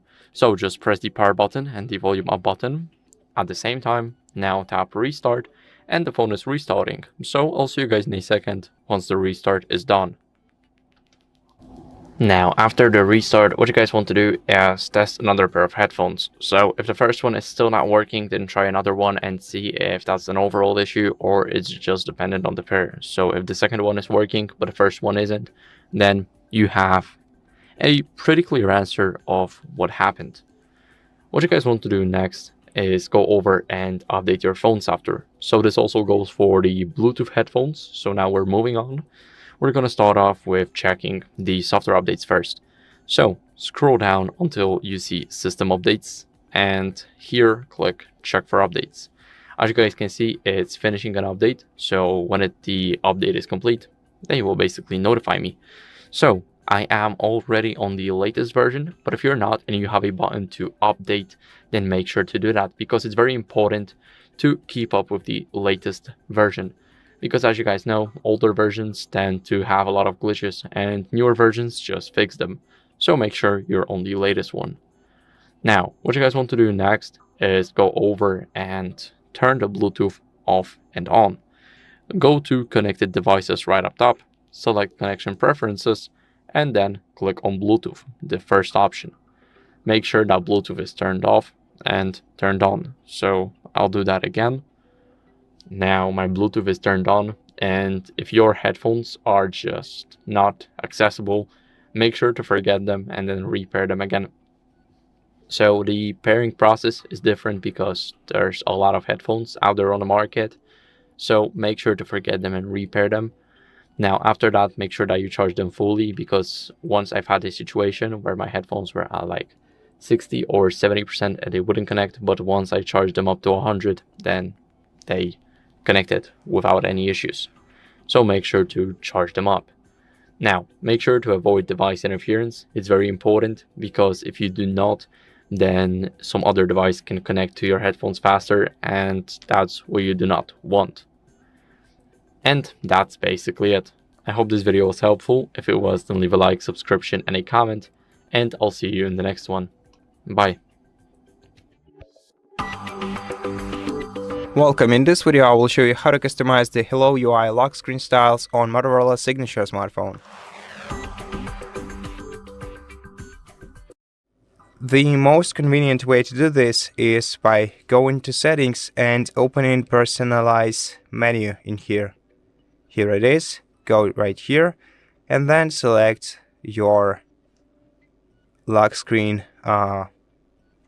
or basically your wallpaper to change the wallpaper of your lock screen. Now, as you can see, we have 4 different options to choose from. So you can either choose a wallpaper from your own photos, you can go to Image Studio, you can select one of the dynamic or curated images. So for example, let's go to the dynamic wallpapers and let's select a wallpaper from here. For example, this one. Just download it from the store. You're gonna need an internet connection to do this. Once it's downloaded, select it in your wallpapers. You can also watch see what it looks like by checking the preview and tap set wallpaper, and make sure to select the lock screen from all the possible options. Now, in order to customize the style of your lock screen, we're gonna have to scroll a bit down and select lock screen. Now here, tap the pencil icon. As you can see here, we can change the clock style by selecting one of the available clock styles, the font style too, and the colors. So just select whichever color you like the most.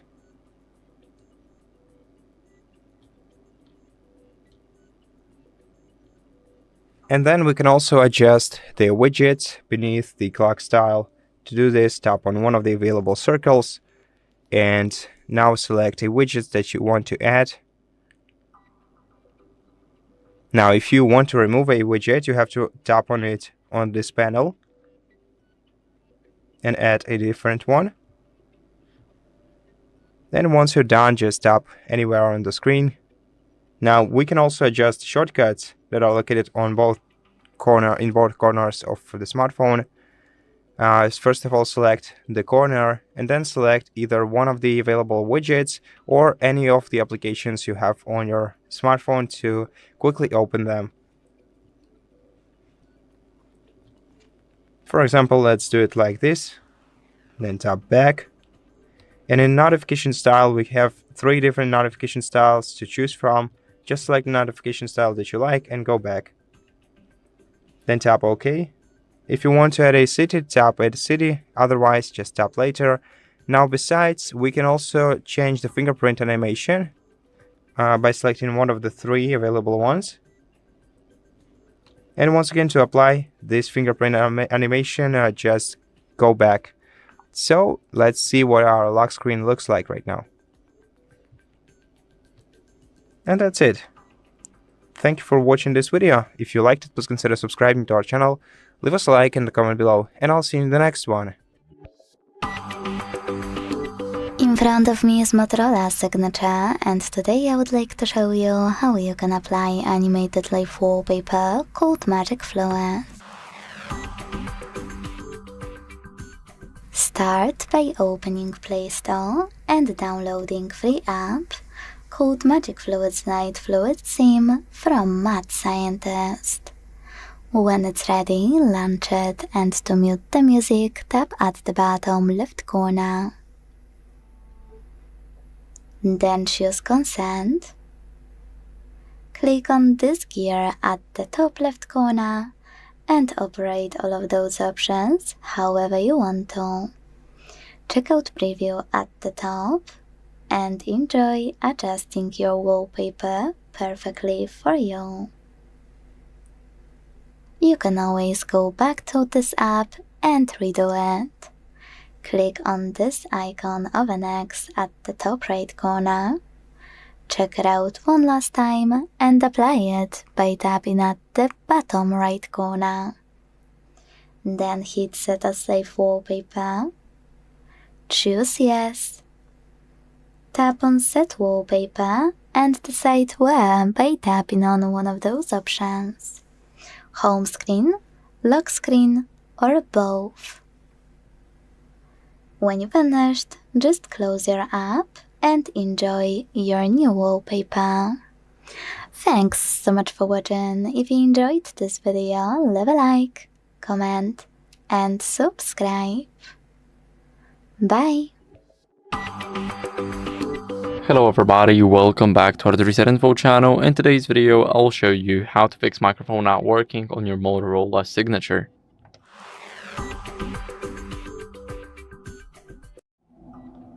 So first, what you guys want to do is go over and clean your microphone port with a non-metallic tool.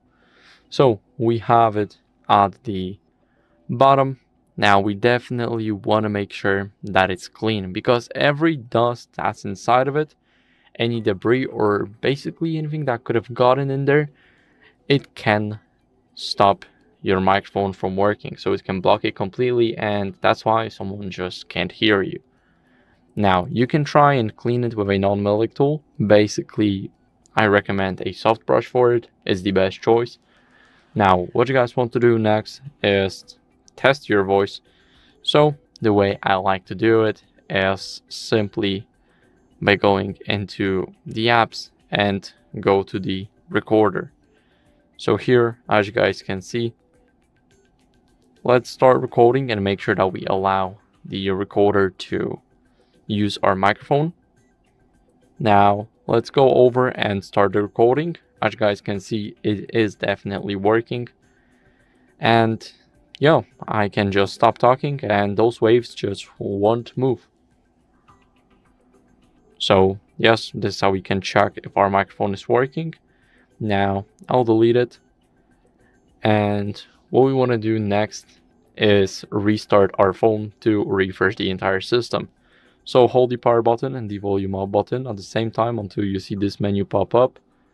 Go over and click restart. Now the phone is restarting, so I'll see you guys in a second once the restart is done. Now after the restart, what you guys want to do is go over and update your software to fix any mic glitches. So here we're gonna check if we have any software updates available. So open up the settings and scroll a bit down until you see system updates. Now click on check for updates, and as you guys can see, it's finishing an update now, so that means my device was completely updated. But if yours wasn't and you have a button to actually download and install the newest version, then make sure to do that, because it can fix your microphone not working problem. That's it for the video. I hope it was helpful. If it was, then leave a like, subscription, and a comment, and I'll see you in the next one. Bye.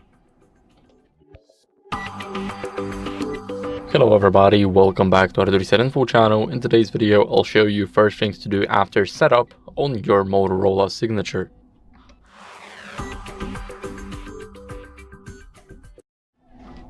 So first, we want the internet access. So let's go over to the settings, and in those settings, go to network and internet and click on Wi-Fi. Here, we want to click got it, and as you guys can see here, we have the networks that we can choose from. So I'll choose this network right here, and now what we have to do is enter the password.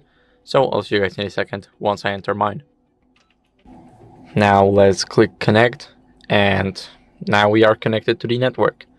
So what we want to do next is make sure that we are on the latest software. So let's check for software updates. Go to the homepage of the settings and scroll down until you see system updates. Here click check for updates and it will start checking it out automatically.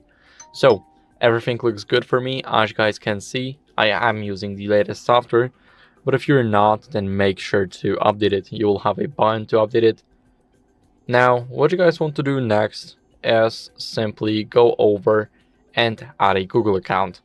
So we're gonna open up Play Store. Here we're gonna wait for it to update the Google apps, enter it again, and click sign in. Now here, let's enter the email.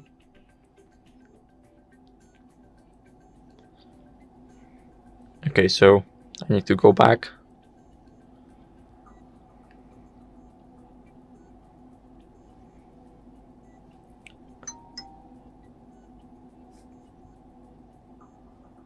And after entering the email, we have to go over and enter our password. So I'll see you guys in a second once I enter mine. Now after entering the password and our email, we want to select who will be using this device, so we can set it up for ourselves or for a child. So steps here may vary, not a bit, but first I'll choose the first option. Let's click next. And here, let's agree to the terms of service.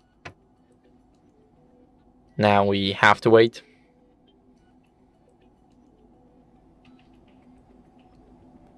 And here we want to enable backup device data. So everything from this device will be backed up to our Google account. Let's click accept. And as you guys can see here, we can verify our purchases. I'll use the password for this one. So I'll see you guys in a second. Now after that, let's go over and click done. Here you guys can enable it or not, but I simply click no thanks. Now what are we going to do is we're going to click on our avatar in the top right corner and go to my apps and games. Here we have updates available, and here are all the apps that we can update. So I'll click update all and let it update in the background. And what we want to do next is set up our screen locks. So let's go over and open up the settings again. And in the settings, we want to scroll down until we see the security and privacy. Now let's dismiss this alert. And here we have the device unlock. Now we want to click set screen lock. And here we can choose swipe, pattern, pin, and password. So of course the safest one is the password, because you can combine letters and numbers and everything like underscores. And yeah, now the pattern is the most obvious one. You can easily guess a pattern or not if you're using a whole board, for an example. But it's very hard to guess a pin code. So here you guys can actually be very creative. As you guys can see, it of course must be fewer than 17. For most phones it's 16, so that's right. Now this is a pin, for an example. It's very hard to guess, but I'll choose 1 2 3 4 5 6. Make sure to not enter the same pin that I enter right now, because this pin is very unsafe and everybody can guess it. So my pin is now set. Make sure that you create a safer one. Let's click done, And here you guys can select what you want to see on your lock screen when your phone is locked. So I recommend using show sensitive content only when unlocked, because whenever someone just grabs your phone and you have the show all notifications on lock screen enabled, then they will be able to read everything somebody's texting you. But here you need to unlock your phone to see the notifications. So let's click done, and now we're gonna go to face and fingerprint unlock. Here enter the pin that we have created, and now for the face unlock, all we have to do is click setup right here, and you guys can use skip lock screen. So this is what I used, and lift to unlock. So basically you're raising the phone to unlock by looking at the screen. So both of these options are good, but the second one is just less safe. So let's click next, and here we have to align our face with this camera right here, as you guys can see. So I'll quickly do that off camera and I'll get back to you. So the whole process was about 30 seconds long, even less. Now we're gonna go to fingerprint, and here click setup. We want to find the sensor, so the sensor is right here, and now we want to touch the sensor until we feel a vibration. After we feel a vibration, we need to lift our finger up and adjust its direction to something else. As you guys can see, now our fingerprint is added. We can go over and test it out. So let's lock the phone. I'm not looking at it, I'm just pressing on a finger lock. Now for the face, let's see. It went without any issues. So as you guys can see, it's pretty fast. It works instantly because we enabled the skip the home screen option, the lock screen. Now what we want to do is we want to go to theft protection. Now this will automatically detect the theft, so the device can feel whenever someone just takes their device and then just runs away with it.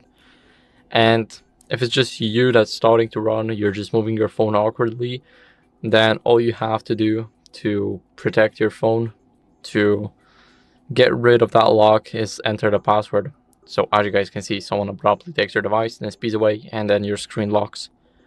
So that's basically how it works. And yeah, we are done with it. And what are we gonna do next is set up our Google Wallet. So let's open up the Play Store, and here go to search and search for the Google Pay. Now we're gonna go to Google Wallet, click on install, and we should wait. Now let's click open. After installing it, it will automatically choose the account that we used to add it to our device. Let's click view wallet and allow Google Wallet to send us notifications. Now what we want to do is we want to go over and click the plus icon right here. We can add a payment card, transit pass, loyalty card, gift card, or even a photo, so we can scan the barcode or a QR code and add it into our wallet. So that's pretty good. Here we have loyalty programs and clubs. They are dependent on a region, so if you do not have the same ones as me, it's normal. Now we want to click on the plus, and if we want to pay, we need to click on the payment card right up top. Now this is the card that I have already saved in my wallet, but I do not have it physically with me, so I won't be able to add it. Now we want to click new credit or debit card, and here we can choose the card number, so you guys can just do that for an example, then expiry date and security code. So this is how you guys can do that basically. Now we can also go over and scan our card, so we can click scan card, and we need to just line it up with a frame. And yeah, that's how you guys can add the card. You need to have it physically with you. If you do not have it, then basically you won't be able to do that. Now what you guys want to do is simply make sure that the card is here. You will see it right up top where I have to set up my card. You will see the card right here. And after that, what you guys want to do after setting up the Google Wallet is go over to settings and in those settings go to battery. So what are we going to do here is we're going to make our battery settings more efficient so the battery is not wasted and its performance is good. So we're going to make sure that our battery is lasting for a long time. And yeah, we're going to start off with battery saver. Here we can choose the battery saver to optimize the system, or basically restrict the system functions to save battery. Here we can turn off 5G, and here we have essential apps. So essential apps are the apps that will basically not be like used, so we will be able to use those apps, but the non-essential apps are the apps that we just won't have on our maximum battery saver. So of course we can add Facebook or something, but that basically destroys the point of having the maximum battery saver. I recommend using the standard battery saver right here. And here we also have the schedule and reminders. So you guys can turn it off at 90%, so the battery saver will turn off at 90% whenever we charge it. And here we can set default battery level to make sure that our battery saver turns on. Now, here we have reduce battery drain when inactive, so we want to make sure to enable that because it uses AI to optimize our battery. Now, let's go to battery usage. Here is pretty self-explanatory. You guys can see how many hours or anything your battery has been used. Battery protection is very important. You want to enable it. And here you guys can either set it to manual schedule, so as you guys can see, set a specific time to limit charging at 80%, but smart schedule is much better because AI is learning our charging pattern and whenever we use our phone, and it will charge it on the information that we gave it. Now, charge boost, pretty self-explanatory. As you guys can see, when charge boost is on, your phone will optimize charging by safely boosting charging speed, and of course it may heat up our device. This is like a fast charging, but it's still very important to use it because we do not waste time on a cable and we can use our phone faster. Here we can manage background apps that are annoying, for an example. So you can click allow here, and we can always allow some apps to be in the background or just don't allow it. So we can choose, let's say, Instagram and Facebook. Now these apps aren't allowed in the background, so that's how we can save our battery. Now here we have the power sharing, so it's pretty self-explanatory. We are charging other devices with our device, so we want to make sure to disable that unless somebody really needs help, for an example, your friends or anything. Here, want to make sure that you enable slow charging notification, and adaptive battery, we want to enable that because it will limit the battery for apps that we do not use. And battery percentage, you can choose to have it on or not, but whenever you scroll to the control center, you can still see the percentage. So it's just taking the space right here in the corner, so I don't use it. And last, we have the battery info, so the full charging cycles, battery health status, and its capacity.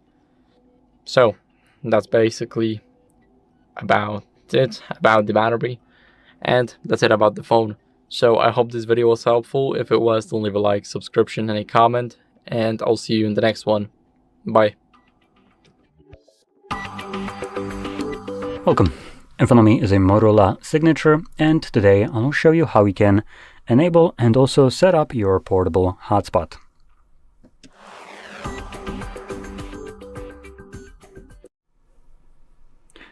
So, to get started, you will want to swipe down from the top of your screen twice, which will bring down all your toggles. Now here, we're obviously looking for the hotspot toggle.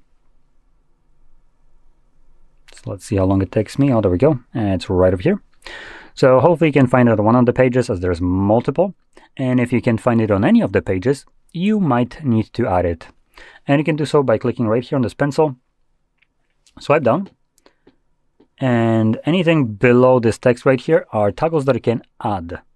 So let's just say I want to add dark theme. I'll just hold it and the text right here will change. Once I drag it above that text, You can see that it's now added, and when I go back, it should be on, well, the last page, considering I dropped it at the bottom, and yep, there it is. So once you find your added hotspot toggle here, first time around, in the toggles list, you want to hold it, and this will quickly take you to these settings.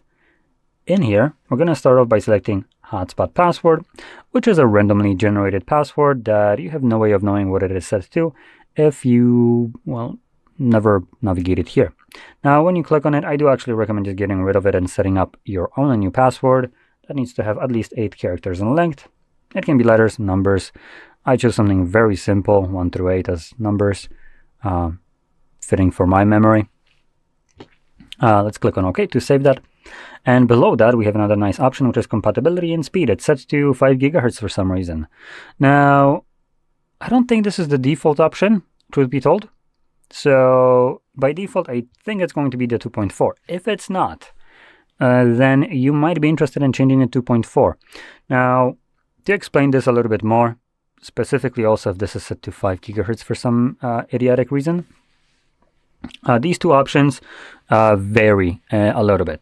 They both give you internet to another device, and depending on which one you will select, you might have varying degrees of success using your hotspot. So as an example, the 2.4 is basically the beginning of Wi-Fi. It's one option, standard, however you want to call it, that basically every device that has any kind of Wi-Fi connectivity supports. Old, new one, doesn't matter. If it has Wi-Fi, it supports 2.4, and you can connect to it, no problem. Now, that's great. The downsides of it is, it's not the fastest. So that's one. It also will have a limited amount of people that can connect to it, definitely less than 5 gigahertz one. So that's another downgrade. But for purposes of mobile network and hotspots on your devices, these two options are not necessarily such a downgrades. For mobile network, you probably don't have a blazing fast speed on there. 30 megabits, if you have that, which depending on where you live, you might not even have this fast of an internet at all.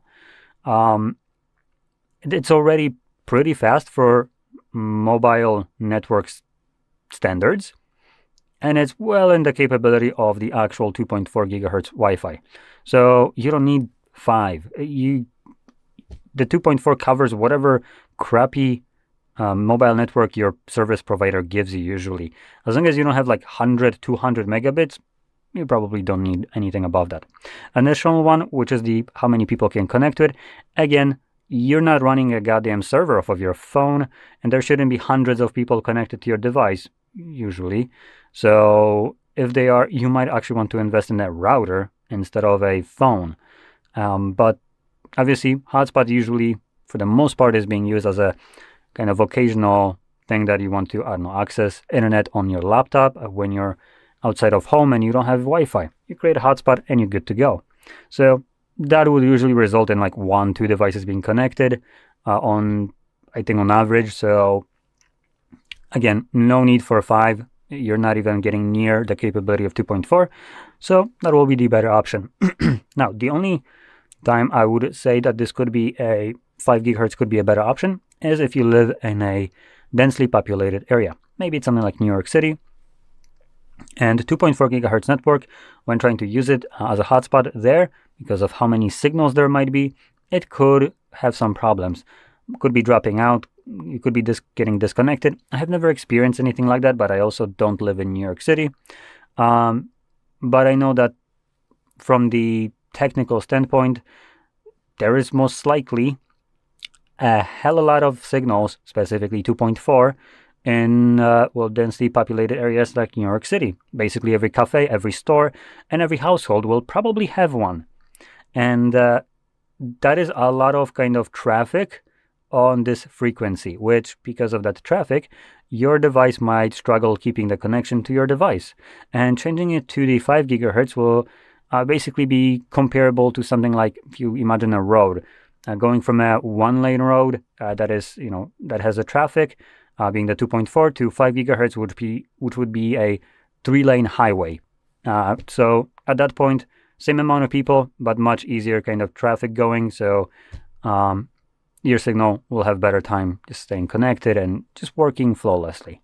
So that's the only time. Now, in this case, that seems like a great kind of benefit, and you might as well switch to that only. But if the older device that you're trying to connect to this hotspot with, assuming it is old, doesn't support it, the 5 gigahertz specifically, and then said device will not see your hotspot at all. So that's why I generally recommend changing or sticking to the 2.4, as this kind of removes the need to know if your device supports it or not, as if it supports Wi-Fi in this case, it supports definitely this standard. And anything, for instance, like older, I don't know, old laptops or just older phones or anything like that, if they haven't been made, you know, in the past decade, I would say, something along those lines, maybe even a little bit less than a decade, they might not support the 5 gigahertz. And in this case, when you're trying to connect to your hotspot with, even though it's enabled, you will not see it. Now, if this is a problem for you, and you can see your hotspot that is clearly turned on, you just go back here and change it to 2.4, and you should be good to go. So there we go. That's the, I would say, quick explanation, but that's probably a lie. That wasn't that quick. Now, another thing in here is compatibility. We have Wi-Fi 6 hotspot. Now, I'm not necessarily sure what the hell is the point of Wi-Fi 6 right here as a toggle. If by selecting 5 gigahertz network right here, you technically are using Wi-Fi 6. 5 gigahertz is part of Wi-Fi 6 as far as I know. So why is this a separate toggle? So anyway, once everything here is selected, I do want to talk about one last thing, which is this option right here. Turn off hotspot automatically when no devices are connected. Now, this is a nicer option right here, as it disconnects or turns off hotspot when you disconnect from the hotspot itself. So it doesn't, I think, do it right away. It does it after like a couple of minutes of an activity, so it gives you a little bit of time, but it's better because it actually requires you to disconnect from it. Now, you can do that through different means. You don't need to like manually disconnect. You can, for instance, if you're using a laptop, close the lid. That will disconnect obviously from the hotspot as your laptop computer would go to sleep, and that will trigger the timer and then turn off the hotspot afterwards. And that's a good thing because hotspot will consume more of your phone's battery. So if you're not using it, there is no point for it to be running in the background. Now anyway, let's close this up. Now whenever you want to enable your hotspot, you would just find the toggle, simply tap on it, and you can see it's now enabled.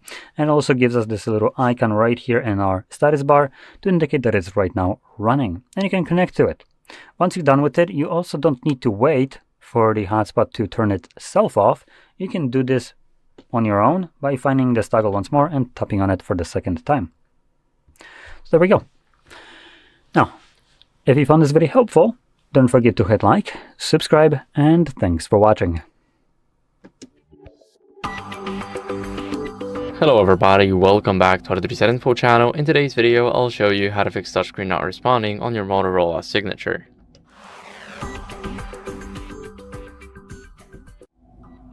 So first, what you guys want to do is go over and remove the screen protector or case because it can cause the interference, and let me explain why. Basically, whenever your case is covering even a tiny part of the screen, it's not stopping at those small bezels, so the black edges on our screen. Then if it's covering even a tiny part of the screen, it can already cause our touchscreen to become less responsive. Now, for the screen protector, if it's not applied perfectly, and I mean perfectly, if it's going off the edges, if it's not covering, let's say this part, and it's covering the side of the phone right here, then that can already make our screen less responsive. We definitely do not want that.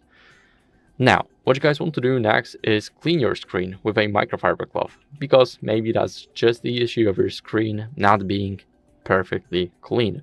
So, microfiber cloth gets rid of any moisture, any debris, and of course, fingerprints. So, 3 swipes are enough. Now, my screen is very shiny and it has no signs of use on it. So, after that, what you guys want to do is restart your phone to refresh the entire system. So the way you do that is you press the power button and the volume up button at the same time. Now tap restart and the phone is restarting. So I'll see you guys in a second once the restart is done. Now, after the restart, what you guys want to do as a last resort is update your software to fix any issues.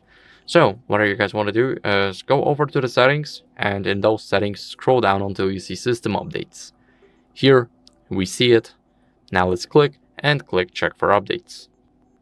As you guys can see, it's checking for updates and everything looks good. We are using the latest software.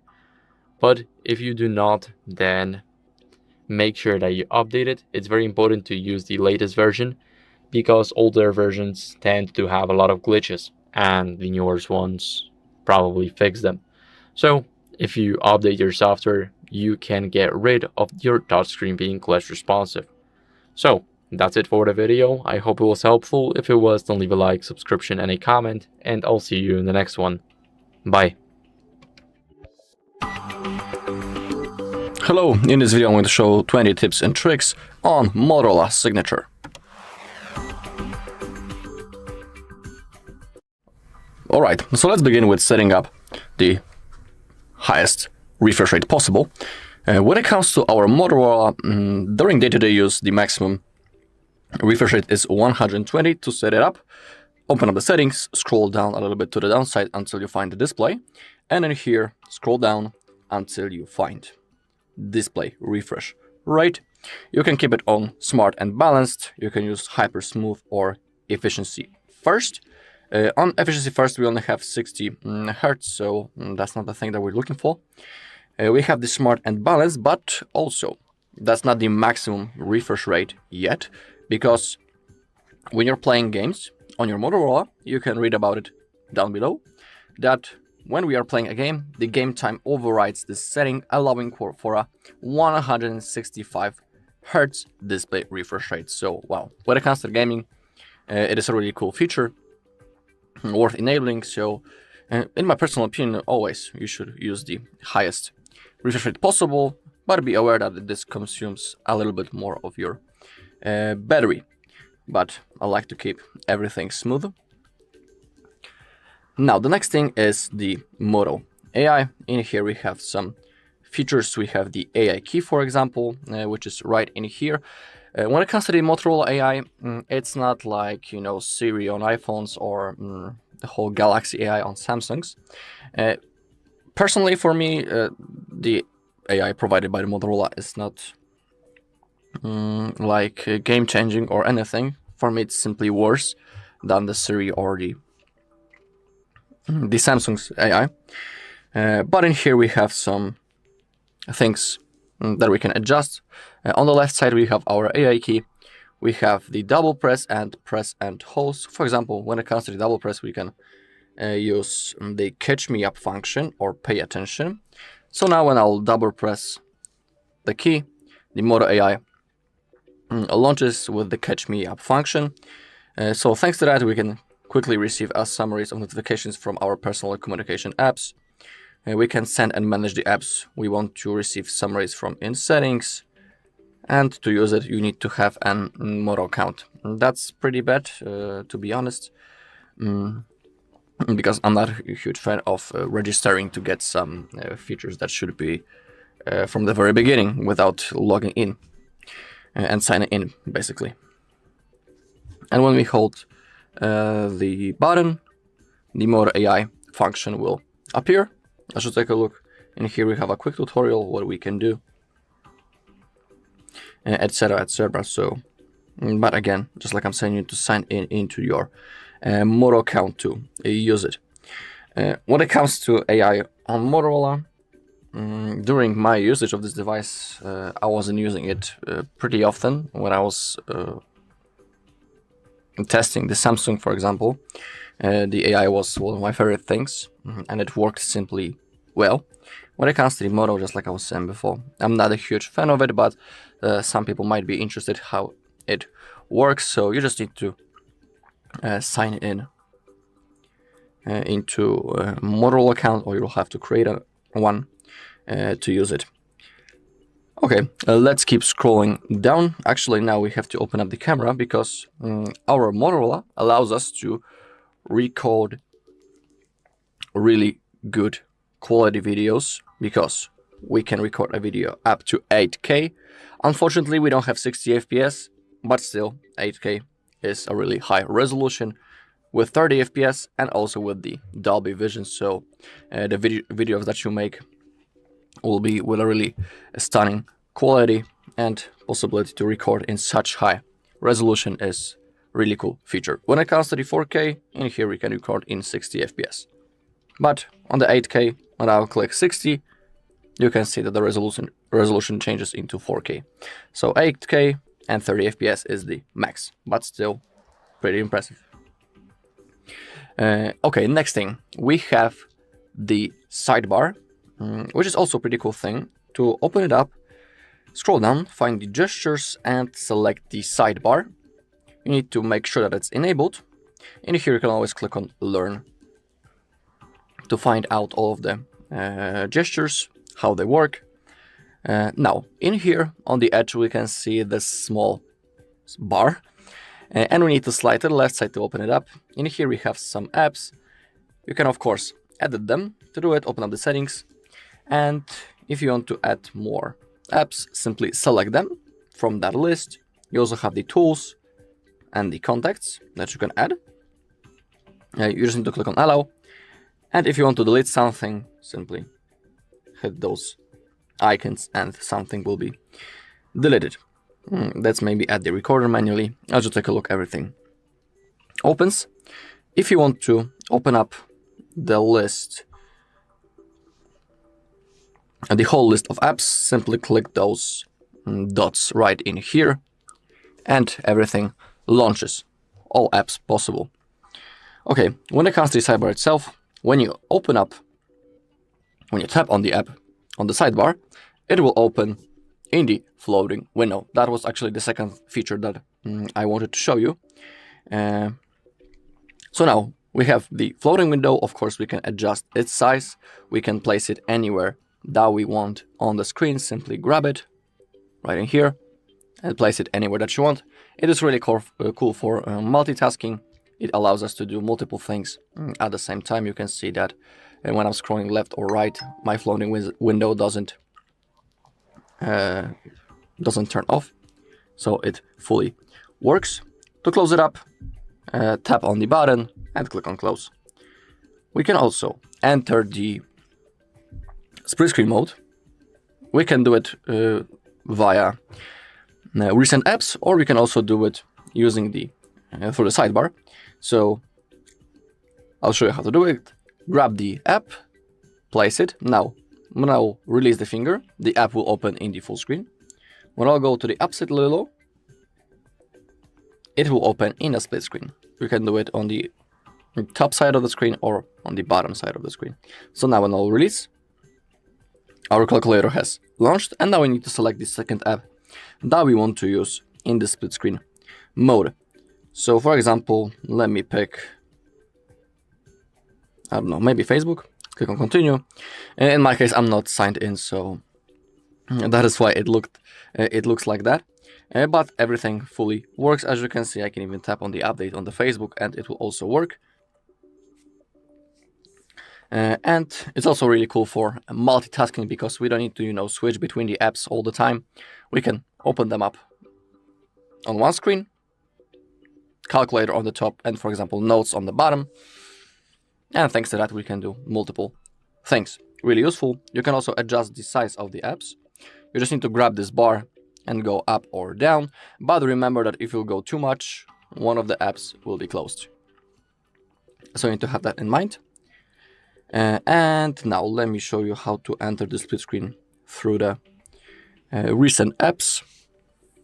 So now let's launch the calculator. Now let's open up recent apps. Click on that arrow and you can click the freeform. And now, actually we have the floating window, my bad.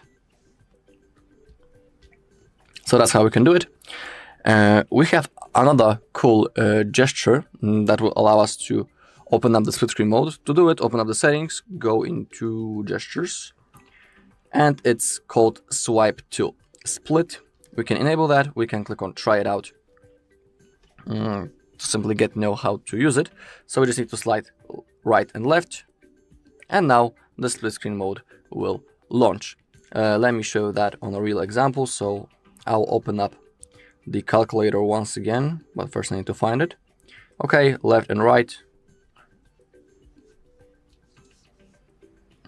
I'm wondering, did I turn it on? Yeah, it is. So let's do it once again. Sometimes it needs to be done like perfectly. Oh, now it worked, and now we just need to simply select the second app, for example the settings, and everything, as you can see, has been turned on properly. Okay, back into settings.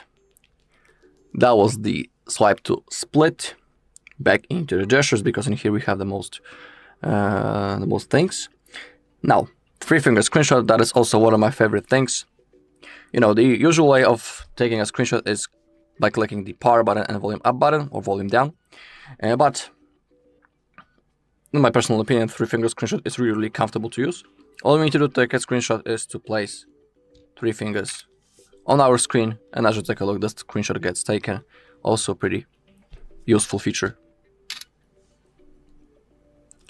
Okay, next thing is the AI key that I have shown you before, that you can add the shortcuts for it, for the double press and for press and hold. You can also change the press and hold duration, 0.25 of seconds or 0.75 seconds. Okay, next thing, media controls, also a pretty cool thing. It will allow us to go to the next or previous track. When the screen is off, press and hold the volume up or down key. You can click on learn more, and you'll have a tutorial when the screen is off. You can use the volume keys to simply switch between the music. You can get into the previous track. You just need to hold the volume down key. Of course, everything you can see on the screen. And to adjust the volume, tap and release the volume up and down keys. Also pretty cool thing. Now, the kinetic gestures, also really useful thing. We have the quick launch. We can click on try it out, click on done. But first, open up the settings, and we need to select the tap strength. We have general, moderate, and hard. Let's begin with the general. And let's select what will launch when we will gently tap the back side of the phone. So maybe we will take a screenshot with the general tap. When it comes to this gesture, we need to tap somewhere in here under the cameras. Basically, it doesn't work every time because you need to tap in a perfect spot sometimes. So let me try to do it. Okay, that was the gentle tap. As you can see, the screenshot has been taken. So I tapped somewhere around here next to the cameras. So I'll try to do it again.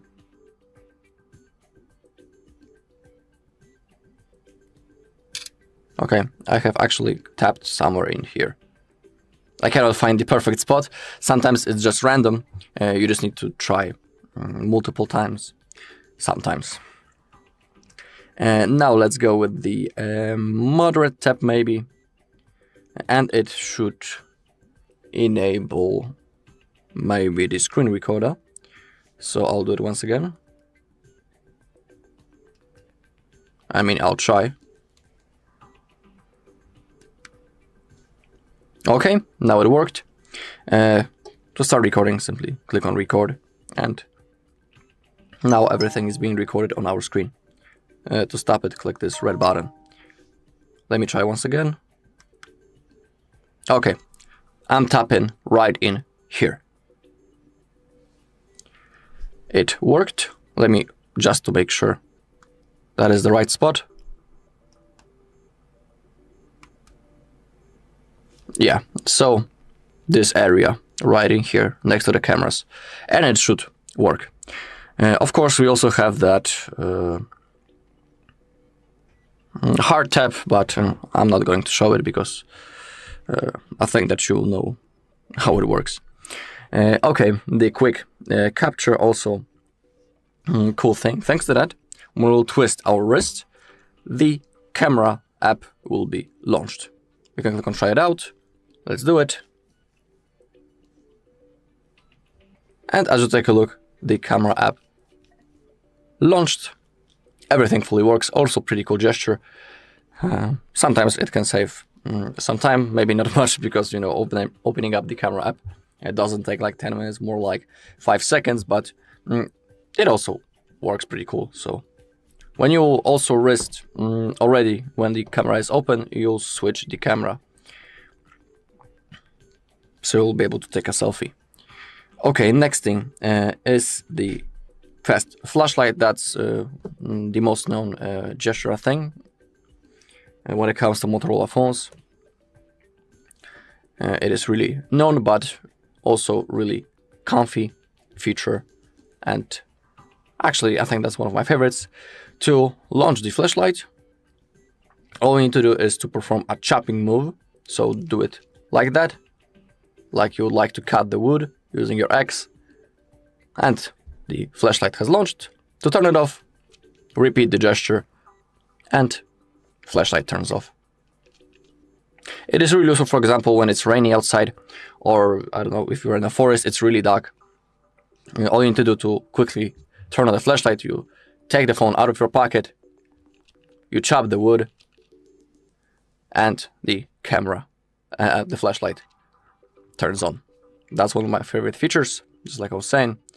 Now, left to unlock. Unlock your device by picking it up and looking at the screen. We can enable that, but to use it, you'll have to use, you need to have the face unlock added. And pick up to silence, also pretty useful. We can enable that, click on try it out. Now the phone will start ringing.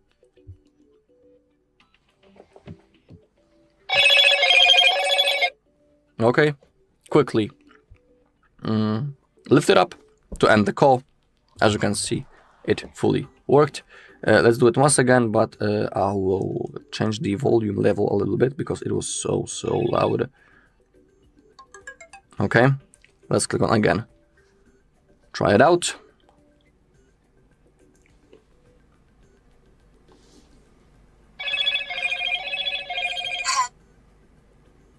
Okay, I didn't press anything. The call has been silenced. And now flip for DND. So to block that, simply when this mode is enabled and when you flip your phone, you'll enter do not disturb mode, so you won't receive any notifications. I mean, you'll receive them, but there will be no sound of it, so you won't get distracted or anything. So it's pretty cool, for example, when during the night or in the evening, to use that feature. Okay, next thing is the whole personalization menu, of course, if you want to make your phone fully yours. So you can change your wallpaper, add some themes, change the colors, even the icon shape. In here you can see available shapes. To save it, hit the button down below. Same thing with the lock screen. You can also change the display text and size. We have those bars that allow us to do everything with this text. Of course, you can also reset the settings and even enable the bold text. Okay, let's get back now into battery and the battery protection. I also like that feature, the battery protection. We have the smart schedule. Let AI learn your charging pattern and optimize battery health. Charging stops at 80% and resumes an hour before you unplug. Works best if you have a consistent charging schedule. Overheating your device, I mean overloading it when it's connected for too long to the charger, may cause that the battery will be drained faster in the future. Simply its condition will be worse. So that's why it's good to have the battery protection mode enabled. So at 80%, the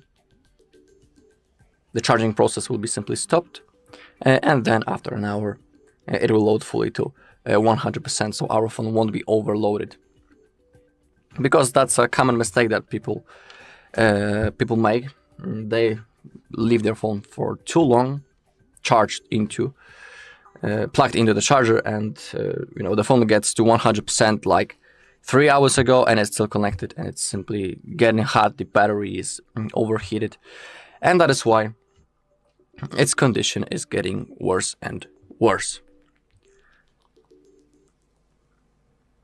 Let's scroll down a little, and in here we also have the battery percentage, because normally this is turned off, I think, and we only have this icon. We don't know what actually how much battery you have left, so that is why it's good to enable the battery percentage right in here, and now we can see that we have 78% of our battery. Okay, and the last thing that I want to show you is the Smart Connect app. It's also one of my favorites. In my case, it's in the Moto folder. We can turn it on, and this app allows us to connect with the computer, and we can do some cool things with it. So now I will launch my PC and I'll show you how to connect. Okay, when it comes to the Smart Connect on our computer, we can download it from the Microsoft Store. Simply type Smart Connect and download this app. Then open it up, click on Get Started, and now we need to connect. So click the arrow. In my case, it's right in here. Maybe I'll do it a little bit.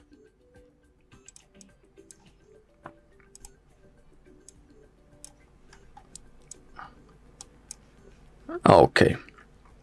Actually, let me open up in the full screen. Click on the arrows, and now select the device type. It's the Android, and now we need to scan this code. I mean, if you don't have the Smart Connect already. On our Motorola we have, so we can already click on Get Started. You can click on Save Choices, it's up to you. You can allow data sharing, it's up to you. Also, and now we need to add a device, so hit the button, and we can pair with the QR code. For me, it's the most comfortable way. On our phone, we also need to go through. Allow for everything, click on Continue. You can allow for those things that pops out on the screen. And now click on Add Device. Pair without signing in. Let's select Scan QR Code, and let's scan the QR code that we have on our computer using our phone. Okay, as you can see, my devices are paired. And now what we can do with it. Let's click on Get Started. I don't want the tutorial for now. In here you can add some more devices, and we have some features that we can do. We have the screen share, so we'll be we can mirror our screen of the phone on our PC. Let's try it. Click on Continue. We have mirror phone and the virtual phone. Show your phone's display as it appears in hand, and show an additional phone screen on your PC. Let's use the mirror phone maybe. Click on Start. Click on Allow. Accept. And as you take a look, can I change the size of it? Because it appeared in the place that I didn't want to. Okay, so I'll exit the... Okay, now it worked. So as you can see, we have our phone screen on our computer in a different window. Pretty cool thing. And we can even use it. Now, as you can see, I'm not touching the phone. I'm only using my mouse. I'm just holding and then perform the gesture that you want to swipe left or right, and everything fully works. So basically now I'm remotely controlling my phone. Let's try to open something, maybe the camera. As you can see, everything fully works. I can even take the photos. I can switch the camera, take the selfies.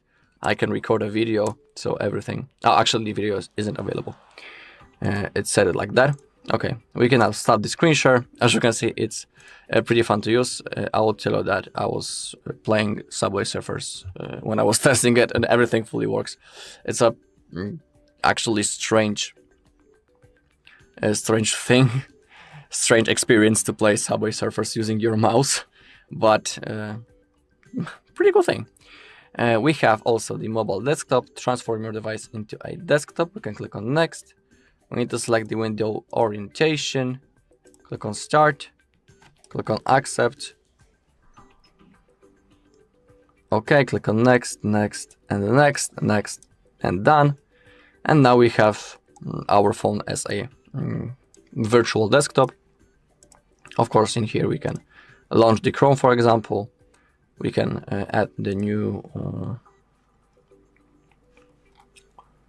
account for Chrome, but I'm not logged in.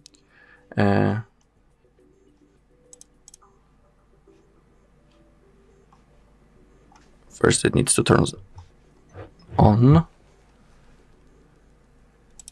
We have the app tray right in here. All of our apps that we can use on our computer. We have the recents, home, and many, many more. We can take a screenshot, change the Wi-Fi, open up desktop settings. As you can see, it's fully customizable. You can change the wallpaper, for example, this one. When we have the advanced options, the sound options, and many, many more. Also show you that you can even let's use the screenshot for it.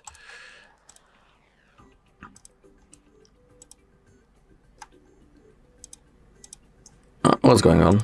It was working. Screen share.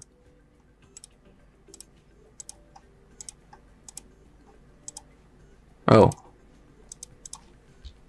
What's going on? It was working like 2 seconds ago. Okay, now. Accept. And I'll show you that we can even type using our keyboard. As you can see, I'm not touching the screen. All I do is now I'll be typing on my keyboard. As you take a look, everything fully works. So for me, I think that's the best feature available. Let me open up maybe one last thing. Do we have the notes in here? No, we don't. I don't know why. Okay, no matter. I highly recommend to try the Smart Connect on your own. Alright, and that's all in this video. Thank you all for watching. If you found this video helpful, please leave a like, comment, and subscribe. Welcome. In this video, I will show you how to use the Horizon Lock video stabilization on Motorola Signature. First, open the camera application on your smartphone. Then go to video mode by selecting video right here on the mode selection bar, and then find this icon with camera with the horizon, with the line in the middle of it, and make sure to turn it the blue color, and this way you will enable the horizon stabilization. And now you can start recording a video with the horizon stabilization enabled, so you can try to slightly move your phone in different sides and see how it affects the video eventually. So let's actually take a look at the video that we recorded.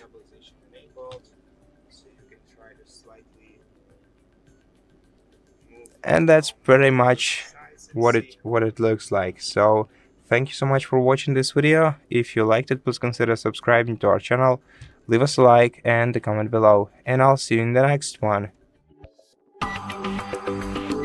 Hello everybody, welcome back to HardReset.Info channel. In today's video, I'll show you how to fix no sound during calls on your Motorola Signature.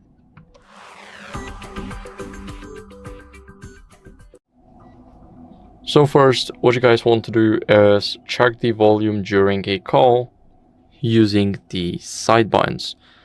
So, as you guys can see, here we have the call volume. We can adjust it. We want to make sure that it's up to the max.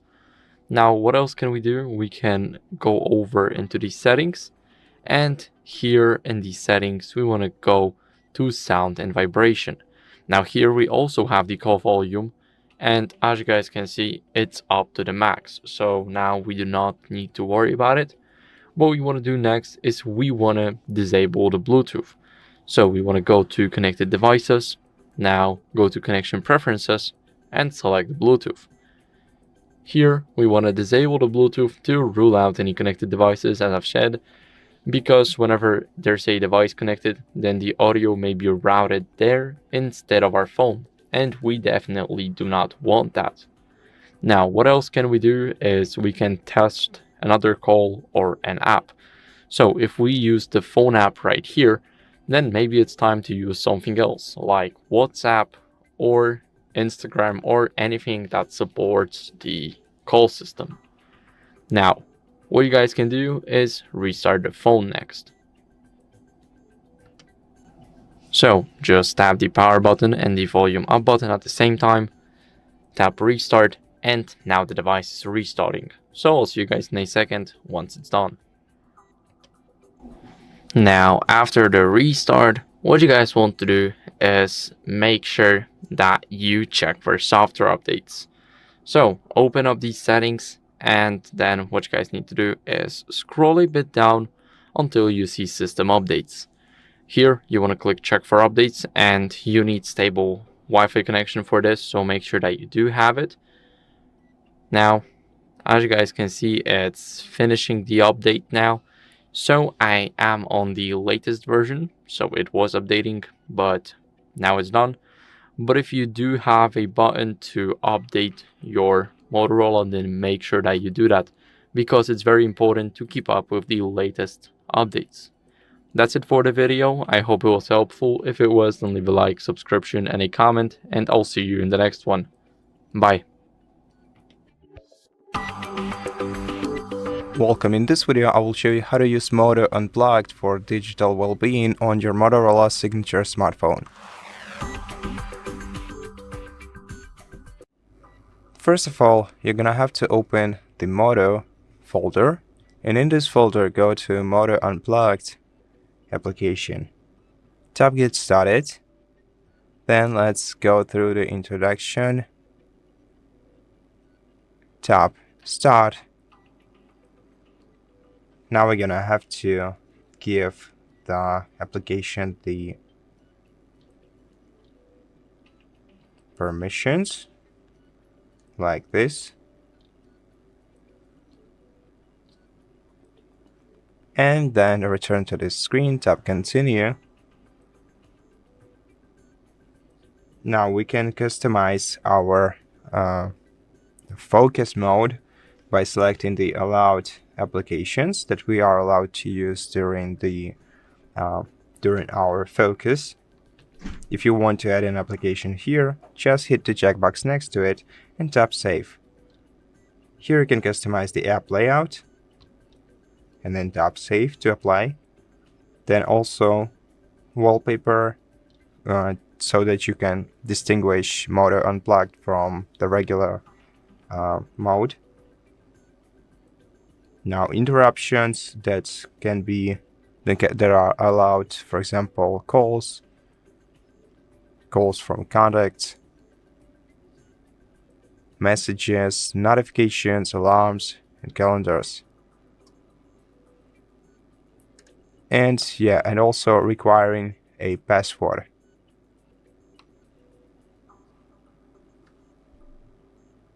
Tap Start, then tap Got It, and then select the session time. You can use one of the preset session times, like 15 minutes, half an hour, or 2 hours. No time limit or custom limit. So let's set a limit to 1 minute and tap Start. Got it. And right now we are in the Motorola Unplugged, or basically the focus mode. If you want to leave this mode, you just have to tap End right here, and then tap Yes, and then either use your fingerprint or a PIN code to confirm this action. This will make you leave the Motorola Unplugged menu. Now, this mode can also be activated from the quick settings menu, so swipe it down then we're gonna have to scroll to the second page, find Motorola Unplugged here, and tap on it, and then once again set up the mode, the session, and start it once again. And so that's how you do it. Thank you for watching this video. If you liked it, please consider subscribing to our channel, leave us a like and a comment below, and I'll see you in the next one. Hi everyone, in front of me I've got Motorola Signature, and let me share with you how to free up storage without removing the apps.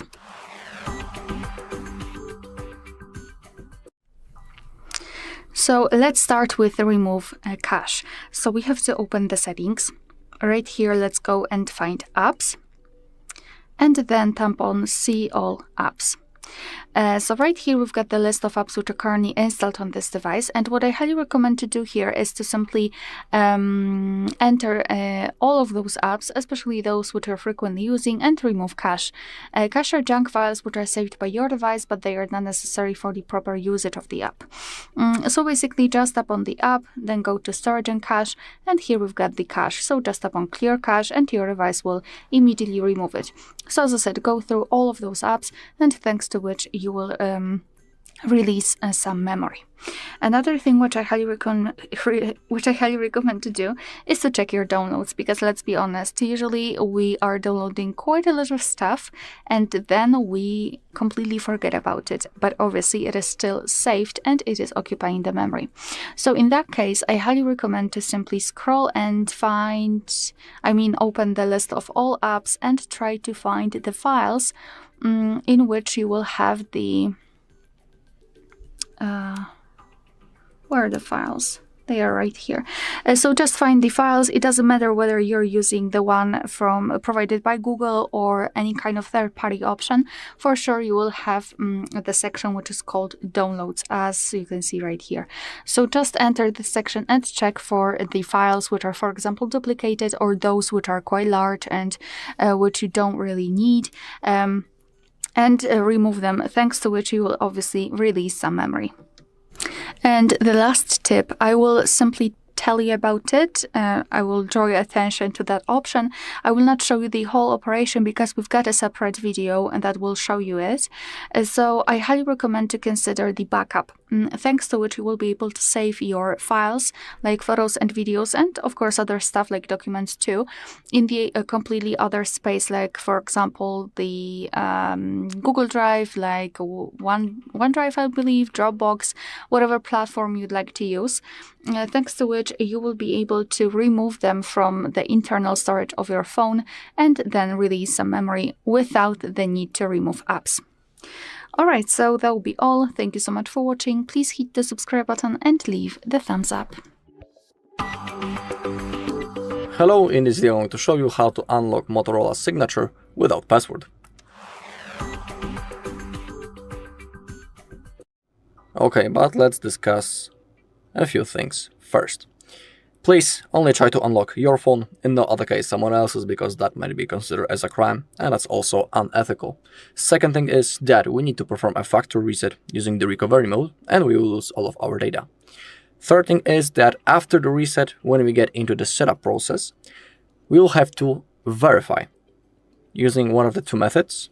First method is typing the screen lock. Of course, we won't be able to do it because we cannot remember the password. That is why we are performing the factory reset.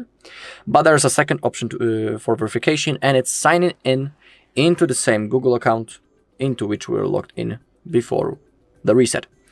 So you will have to sign in. And also, if you want, you can try to go into the authorized center and there look for help.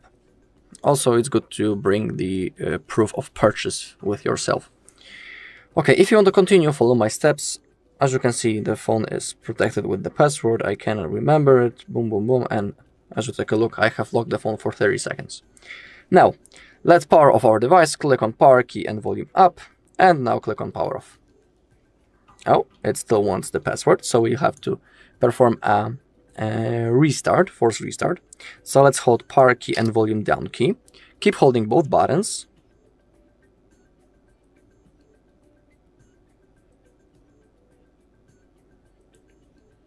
Okay, now release and again hold.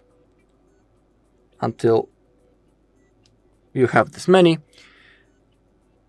And now, using volume keys, we need to select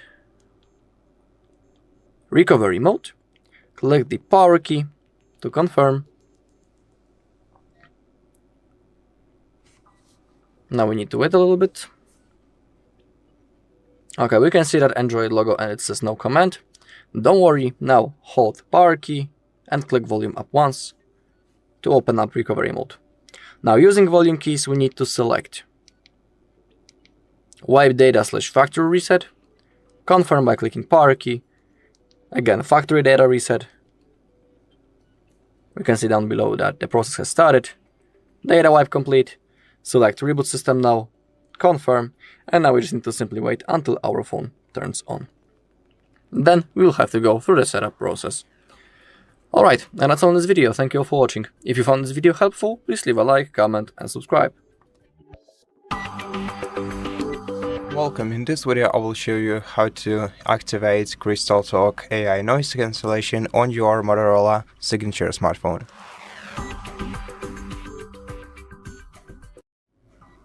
So first of all, we're gonna have to open settings and then scroll down to sounds and vibration, and in this menu scroll down to Crystal Talk AI feature, and to enable it, switch the toggle to the right, and this way you will filter out background noise during voice calls and VoIP calls.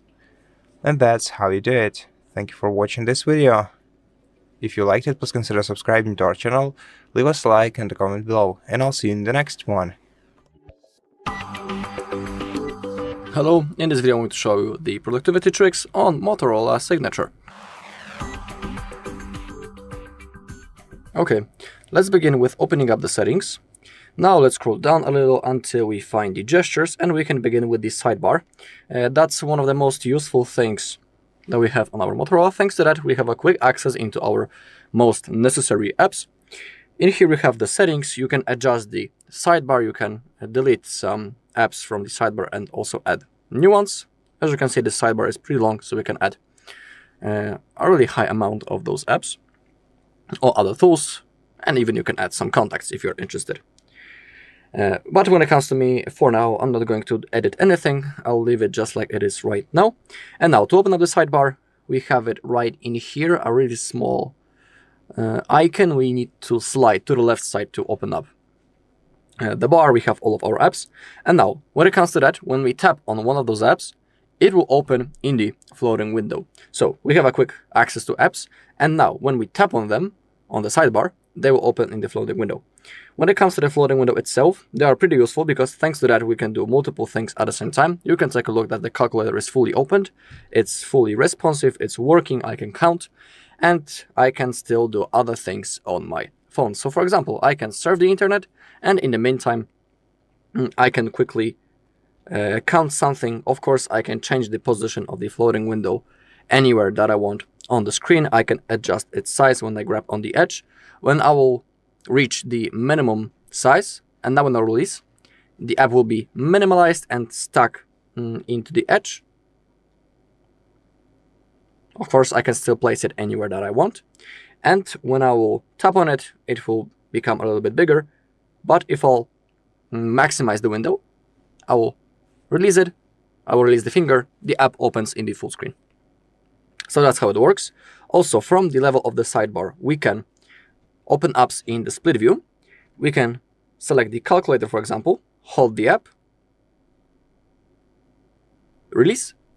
Now the calculator is opened on the top, and now I can select the second app that I want to open in the split view, for example, the Facebook.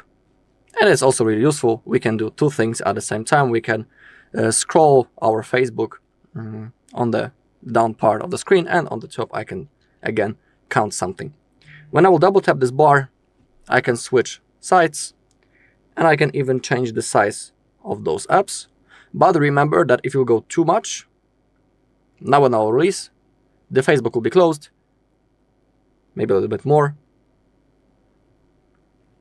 and the calculator will open in the full screen. So you just need to be aware that if you go too much to the upside or downside, one of the apps will be closed. So that's how we can do it. We have also alternate way of opening apps in the floating window and in the split view. We can open up Calculator just for now. Now I will close it up using the home button. Now I can open up the recent apps, and I have this icon. We have this icon, which is the floating window. You can also tap on that arrow, and it's called the freeform, and the app also opens in the floating window. When it comes to the second method of opening up in the split view, we need to go to the gestures, and we have swipe to split. It needs to be enabled. Now open up the first app, slide from the left side of the screen to the right, and then go back, just like that. And now I can select the second app that I want to use in the split view. But this app needs to be opened already in the background because we don't have any list or something like that. So that is why it doesn't turn on. So the app needs to be opened in the recent apps. In my case, I have settings opened in the background. And now everything fully works, as you can see. So that's how it works. Pretty useful thing. I'm wondering, do we have something more? But I think that is all. Also, I can show you how to quickly take a screenshot. It's much faster method than the buttons. I mean, the buttons are also really fast. It doesn't take like 5 minutes to take one screenshot. But the three-finger screenshot, when it comes to me, it's much more comfortable and convenient than clicking two buttons. Select that you want to use the three-finger screenshot. And now, to create a screenshot, simply place your three fingers on the screen to quickly take a screenshot. Everything fully works. You can even quickly edit the screenshot if you click on that icon and do anything that you want.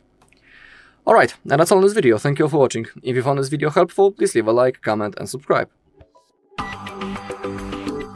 Hi everyone, in front of me I've got Motorola Signature, and let me share with you how to clear cache and speed up your device.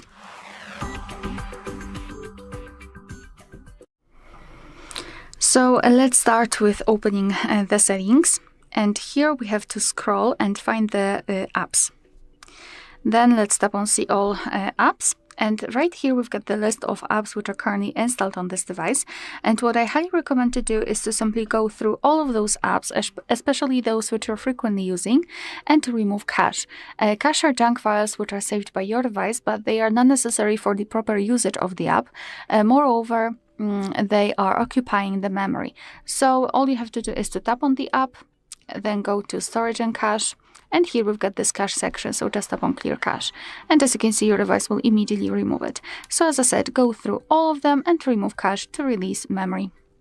Alright, so that will be all. Thank you so much for watching. Please hit the subscribe button and leave the thumbs up. Welcome. In this video I will show you a quick solution to Wi-Fi 7 connection drops on Motorola Signature smartphone. To stop your Wi-Fi network from constantly dropping, we just have to go to settings on this device, then open network and internet menu. In here, go to Wi-Fi, then tap the gear icon next to your Wi-Fi, and then select privacy, and switch use randomized MAC to use device MAC. And this way you will prevent your Wi-Fi network from constantly dropping. You can also switch the Wi-Fi off and then on again to reset, quickly reset your networks. You have to enable and disable airplane mode in the quick settings menu. Then try to start using your Wi-Fi again and see if this helps you. And in case it doesn't help you, then try restarting both your smartphone and your router. By the way, check if your Wi-Fi router can be reached by your other devices that have internet access, because if not, then it's not your device's issue at all. And you should check your Wi-Fi or call your internet service provider. And if nothing that I mentioned in this video helped you, then we can still reset network settings. To do this, we're gonna have to find System menu in Settings. So let's find it right here. Then go to Reset Options, and then select Reset Bluetooth and Wi-Fi, tap Reset, and then reconnect to your Wi-Fi network. Go to Network and Internet, select Wi-Fi, and then select the Wi-Fi that you've been connected to and re-enter the password to it. Tap Connect and wait until you are reconnected. And right now the issue should be resolved. And that's it. Thank you for watching this video. If you liked it, please consider subscribing to our channel, leave us a like and a comment below, and I'll see you in the next one. Welcome. In front of me is a Motorola Signature, and today I'll be going and showing you how you can set up this device.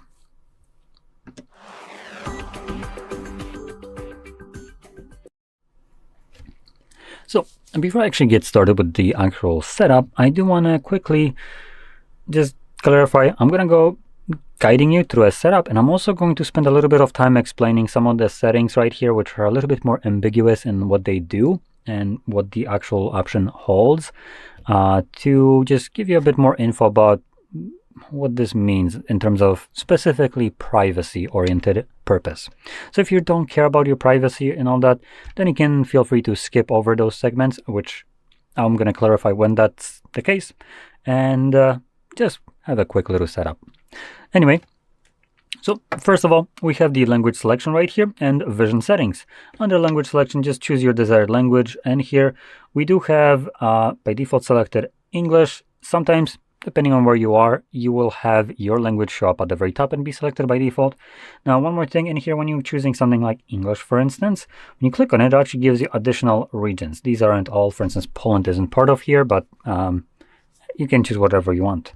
I would select something that isn't part of, for instance, UK or US, as I do value my consumer rights. And typically, if European Union forces companies to some compliance, companies will primarily try to comply in the forced region and not worldwide.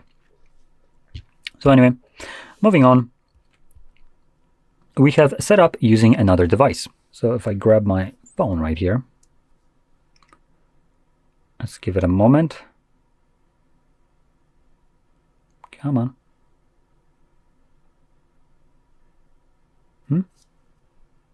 Should be showing up here.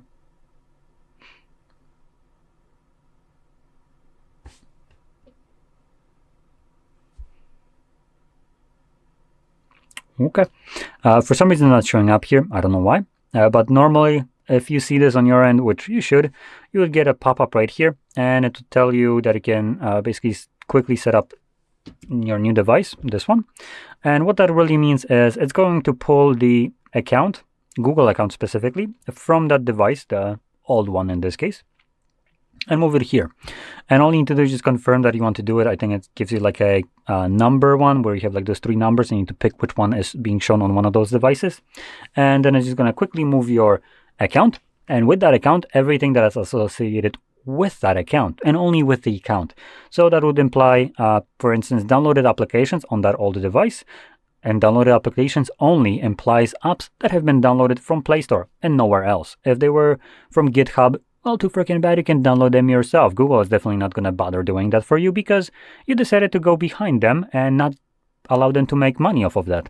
So they won't be allowing you to transfer it over easy through a restore method, basically, that's supposed to have all the data. Additionally, things like photos and videos in your library, if they exceed the limit that the Google Drive holds, so for instance, if you have 2 gigabytes but you have more than 2 gigs of photos, it's going to only move over to this device the photos that are on the cloud and not that didn't have enough space to be moved to the cloud. So those will stay on your old device. So again, kind of crappy. Just be aware of that. Anyway, I'm going to be setting it up as new, so I'm going to completely ignore this. And this allows me to connect to a Wi-Fi network. So in here I can sign into one, or I can skip this. I do also want to add that this device, I believe, does have eSIM support. And to add an eSIM, you will need to have Wi-Fi network. So for that, sign into it. If you don't care, you can completely skip this, and you can insert a physical SIM card without needing a Wi-Fi, which I'm not going to do either one of those. I'm just going to skip right here anyways. And here we go. We can select, or not select, but you can add your SIM card, physical one, or you can set it up offline. When you try to do this, considering I haven't connected to Wi-Fi nor inserted a SIM card, the device will be set up offline, and that implies that I won't be able to sign into my Google account, get or restore apps and data, get software updates, and automatically set date and time. Now don't worry, all of these listed things here can be changed later on after the setup is completed, so they're not set in stone and you don't really need to pay too much attention to it. And here we have privacy and security, which is kind of comical coming from a device running on Google Android, which if you kind of think about it, Google isn't in a business of privacy and security. Google is in a business of monetizing your data, which is the exact opposite. But in any case, we have things like help improve Motorola products, enhance device support, and so on. So it's basically a lot of data gathering that is going to be shared with Motorola in this case only, so they can, quotation mark, improve their products. Now, my stance here is, if the company isn't providing a monetary value for this data, then you shouldn't be sharing it. Let's be honest, you already overpaid for this device, more like. And for you to overpay for something, and then also have your data be used for profit while you're seeing none of it, with a bullshit excuse of improve the product. It should already be working fully. What are you improving here? Obviously, deselect these two and just move on. They don't bring any value to you right here. And when you don't share them, don't worry. Whatever Motorola improves on their devices, you're still gonna get as an update. So it's not like turning that off excludes you from it. Anyway, we're going to move on to the next page, which is the date and time. Now, this will only show up if you chose to set up your device offline, like I did. If you didn't, the device kind of automatically skips over this page. Now, you can correct the time if it's incorrect right now, or you can completely disregard it, because the moment you insert a SIM card or sign into Wi-Fi network, this will get automatically changed. Next, we have set a PIN. Now, by default, it opts into a PIN, but under more unlock options, we have pattern and also password as additional options. So in here, you can choose whichever one you want. I'm going to go with a pattern. And you actually don't need to select any kind of screen lock. You can skip it right here. But I do want to tell you, obviously, your device holds a lot of your personal information. So if you were to ever lose your phone, whoever finds it without screen lock, they would have easy access to your device and all the data on it. If you have some kind of screen lock like PIN, pattern, or password, and you lose your device, obviously your data is at least being protected from whatever person will find it.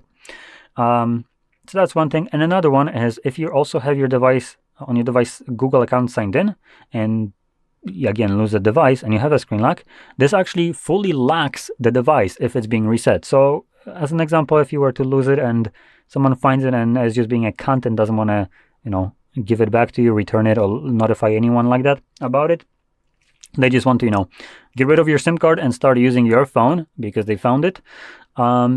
This would kind of prevent them from being able to do so, as the device would, after reset, which would technically remove screen lock, would become FRP locked, and they would be forced while going to the setup to verify the screen lock or the Google account.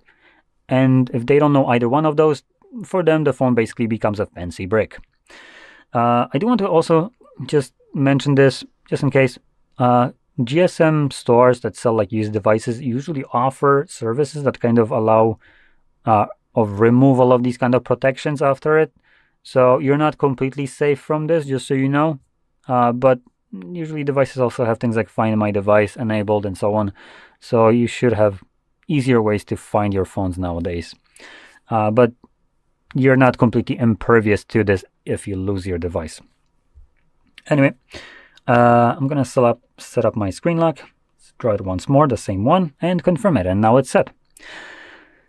There we go. So your pattern is set. Cool. Let's click on done. And this now moves me to the unlocking method through a fingerprint. Now I can add fingerprint and presumably also face recognition in here, but only if I select a screen lock, pin, pattern, password. Now reason for that is things like fingerprint and face recognition are biometrics. Now those aren't 100% reliable. So in the times where your device decides to have a problem with whatever you're presenting them with, a face or finger, and you can't unlock it through that method, you'd always be left with unlocking it through pin, pattern, or password, which doesn't care that you might get a tiny little blemish on your finger or your face. And if you try to use your fingerprint or your face recognition too many times, it just ceases to work. So if I were to bring my phone as an example, and I'm trying to unlock it with the wrong finger, you can see it now completely removed that ability. I am locked away with a timer, which will be increasing if I again try to do this more with the wrong finger. Now, alternatively, I can just swipe up and use my pattern to unlock the device. So that's kind of what you would be expecting. And when you have that screen lock, you're always left with it, even when your fingerprint doesn't work or your face isn't unlocking the device. Now here I'm going to be skipping this. And here comes the portion which I'm going to be talking about privacy a little bit. So if you don't care, feel free to skip ahead. But we have things like location, scanning, sending user and diagnostic data, and install updates and apps. Now, these sound like whatever things on the surface. You can also turn them off. But in reality, this is just Google blowing smoke up your ass, and these don't do anything. And there's a very easy way for you to check it out if you are interested in doing so. So if we turn off all three of these, location, scanning, and sending user and diagnostic data. So scanning uses Wi-Fi and the GPS to basically get your location. Now, this is one of the ways your device can gain your location, and it's not the only way. Other devices can gain your location. So as an example, even though there's no SIM card right now, even though we have no reception shown right here, and I'm not connected to Wi-Fi, nor mobile network, or any kind of network in itself, this phone right now actually is connected to a cell tower, even though it's not showing it. And that cell tower is obviously relaying where it is located to, and it's getting the email info of this phone, so it knows that this phone right now is connected to said and said tower, which has whatever range. So in itself, that already is localization to your device, or location. So that kind of goes out the window. Even when you turn that off, your phone is still being tracked where it's located. So this does nothing. Another one is scanning, which allows the device to look for Wi-Fi signals and Bluetooth. Now, it's allowing this device to look for other ones, not the other way around. So it doesn't really talk about this. Most of these options are basically lying by omission. So it allows other devices to look for your Wi-Fi or Bluetooth, which again, just kind of defeats the purpose here. And moving on, we have send user and diagnostic data. Now, I'm a firm believer that literally any shred of information coming from this device is all user data. And automatically, if you consider that this device is connected to a cell tower and relaying my email info, that is user data. And if it's not, it's going to be either diagnostic or user data. One of those definitely. But it is data. And because this is my device, I would presume that this email info of this phone is user data. It belongs to me, so the email info belongs to me. Therefore, it's sharing it with a cell tower would imply that it's breaking this toggle. So now, if you want to know how you can check that, what I'm talking about is you can just keep the phone in the same state as I have it right now. Disconnected from Wi-Fi, no SIM card, no mobile network of any sort.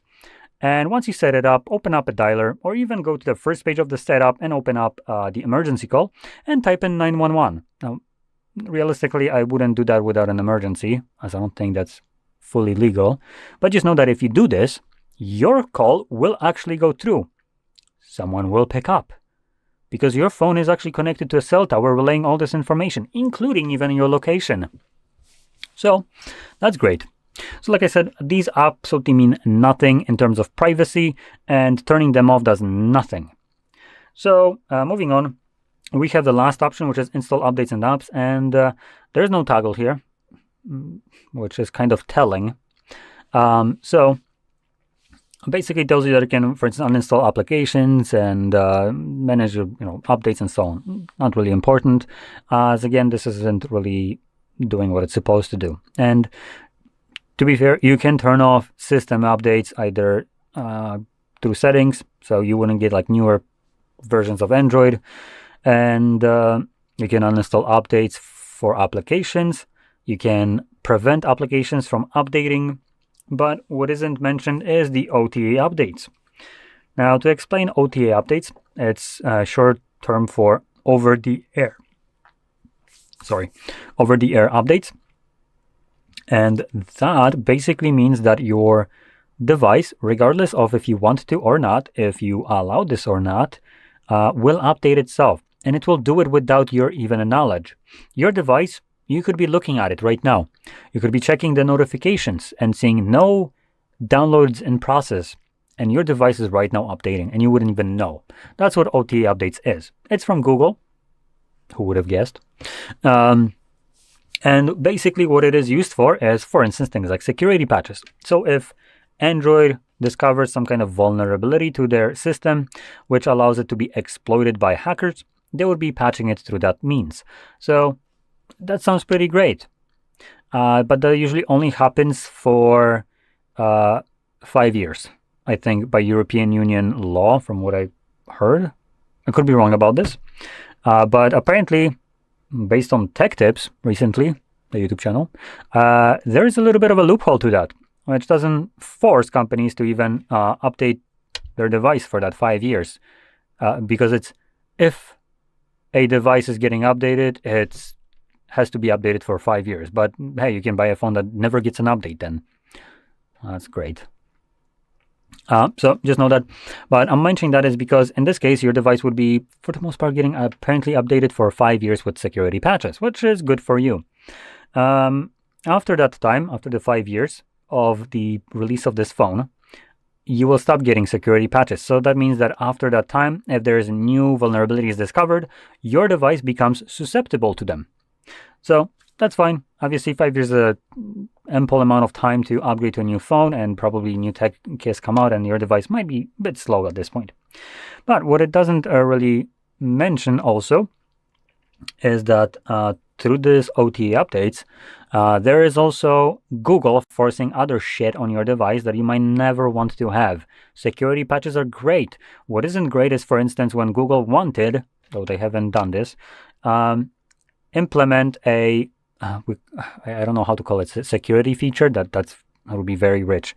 Basically, Google tried to force users to never be able to install applications from third-party sources unless those third-party sources that created said application would pay Google money to have it signed. So basically, Google claimed that this is because applications outside of Play Store have viruses. They also do on Play Store, but they didn't mention that one. And because of that, they're basically preventing that from happening from you installing malware applications by extorting money from developers. That's basically what it was. And without apps being signed, which would be basically apps that allow you to get some kind of additional service from, for instance, YouTube without ads, like Revents to allow you to.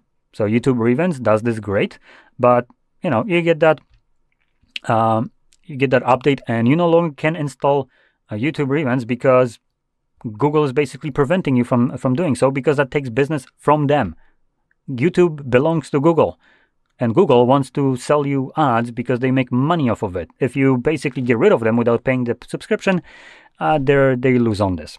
So that would have been pushed through the OTA updates, even if you don't want it. As long as you have internet connection, this crap would have been loaded to your device. And you could technically delete OTA updates as a service that is running in the background and be on your merry way, but obviously that also removes the security patches that would be coming to your device as well, meaning that your device might become vulnerable to exploits a little bit quicker than the 5-year period. So I was going to be done through this, which wouldn't be very good. Luckily, just to ease your mind, they have went back on it. They're going to make it annoying to install third-party applications, but you will be able to without extorting developers for money. So thumbs up for that. Anyway, let's move on. So getting your phone ready, stay up to date. This is basically Motorola trying to get your email address so they can monetize that and also send you spam. We're going to be skipping that, obviously. No thanks, we don't want that. System navigation, we have buttons and gestures. So we can choose whichever option you want. Interestingly enough, we have the toggle to switch button order right here. So basically swap where the back button is. And for gestures, we got no options. Though I do want to point out in the settings, if you go into gestures and system navigation, you will find additional options for gesture navigation. One would be for the swipe from a corner for the Google Assistant. There's another one for Silk to search by holding the navigation bar at the bottom, and also the sensitivity of back gestures from left and right side, something that isn't listed right here at all.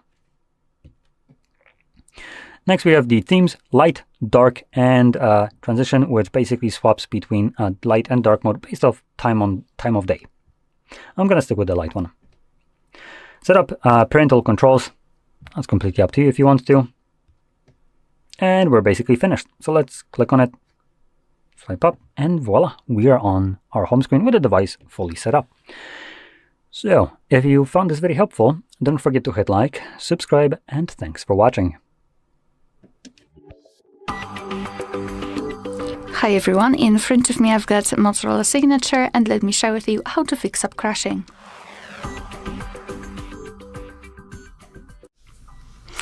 Alright, so in this tutorial I'll show you different ways which you can apply and that will help to open the app again without any kind of disturbance. So let's pretend I've got problems with Chrome, with browser. It could be obviously any other app, but let's take this as an example. So all we have to do now is to tap on it and hold it, and then tap on this info icon here. We will be transferred to this section where we can manage some operations which are connected with this app. And first of all, I highly recommend to go to storage and cache here. And as you can see here, we've got something called cache. And cache are junk files which are saved by your device, but they are not necessary for the proper usage of the app. Moreover, sometimes they can interfere. So first of all, I highly recommend to simply tap on clear cache, and your device will immediately do it. After that, I highly recommend to simply tap on force stop, which is right here, because sometimes if the app is opened in the background, even though it is not shown in the recents and even though you cannot really see it, it also might interfere and it will have some problems to be reopened. So force stop and tap on OK. Now you can try to open the app. Probably it will work perfectly fine at this point, and you will not have to use other steps I will show you in a second. If that didn't work, I highly recommend to enter the Play Store to check for the updates, because sometimes older app versions might have some problems with proper opening, proper working, etc. So the Play Store. First of all, make sure that you've got the internet connection, and I highly recommend using Wi-Fi instead of mobile data, and then we can open the Play Store. Be aware you need to be logged in. You can do it right after entering the Play Store, or you can do it using the settings. You can check our tutorial. I've just recorded it, how to add the Google account in this specific device. So no worries, you can always check that and come back to this video. So here we are in the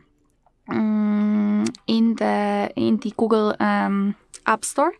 So let's simply tap on search here at the top and enter the name of the app you'd like to update and tap on it.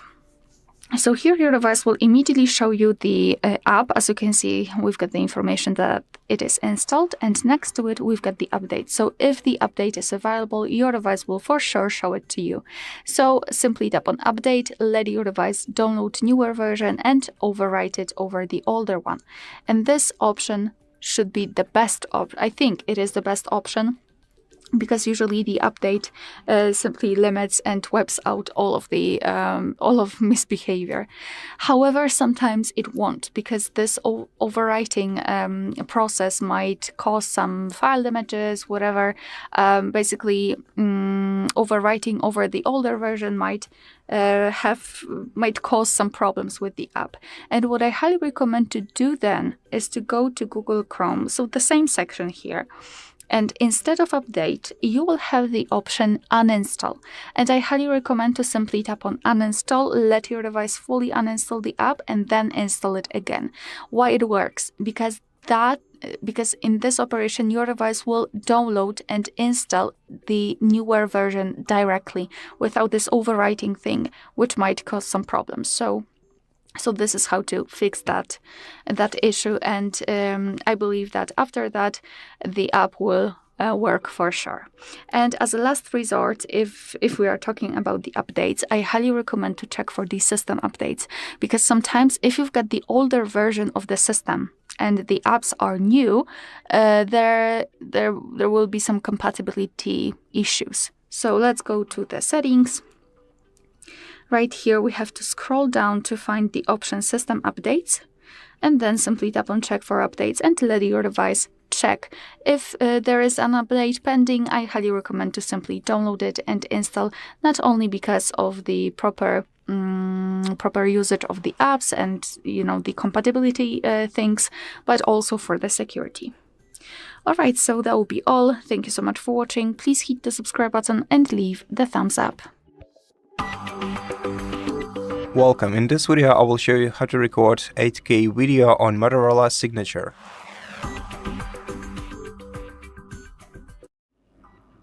First, open camera application and select video mode on the bottom bar of the application.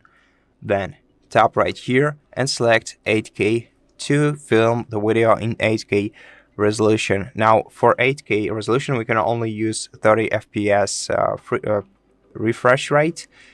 So if you switch to 60 FPS, your phone will automatically switch to 4K, and if you switch to 8K, it will automatically switch to 30 FPS. So yeah, basically we can only record 8K videos in 30 FPS. And once you record a video and swipe from the bottom to open its specifications, you will see that this video was recorded in 8K resolution, and that's basically how you do it. So thank you so much for watching this video. If you liked it, please consider subscribing to our channel, leave us a like and a comment below, and I'll see you in the next one. Today I'm going to show you how you can customize watermark and photos in Motorola G84.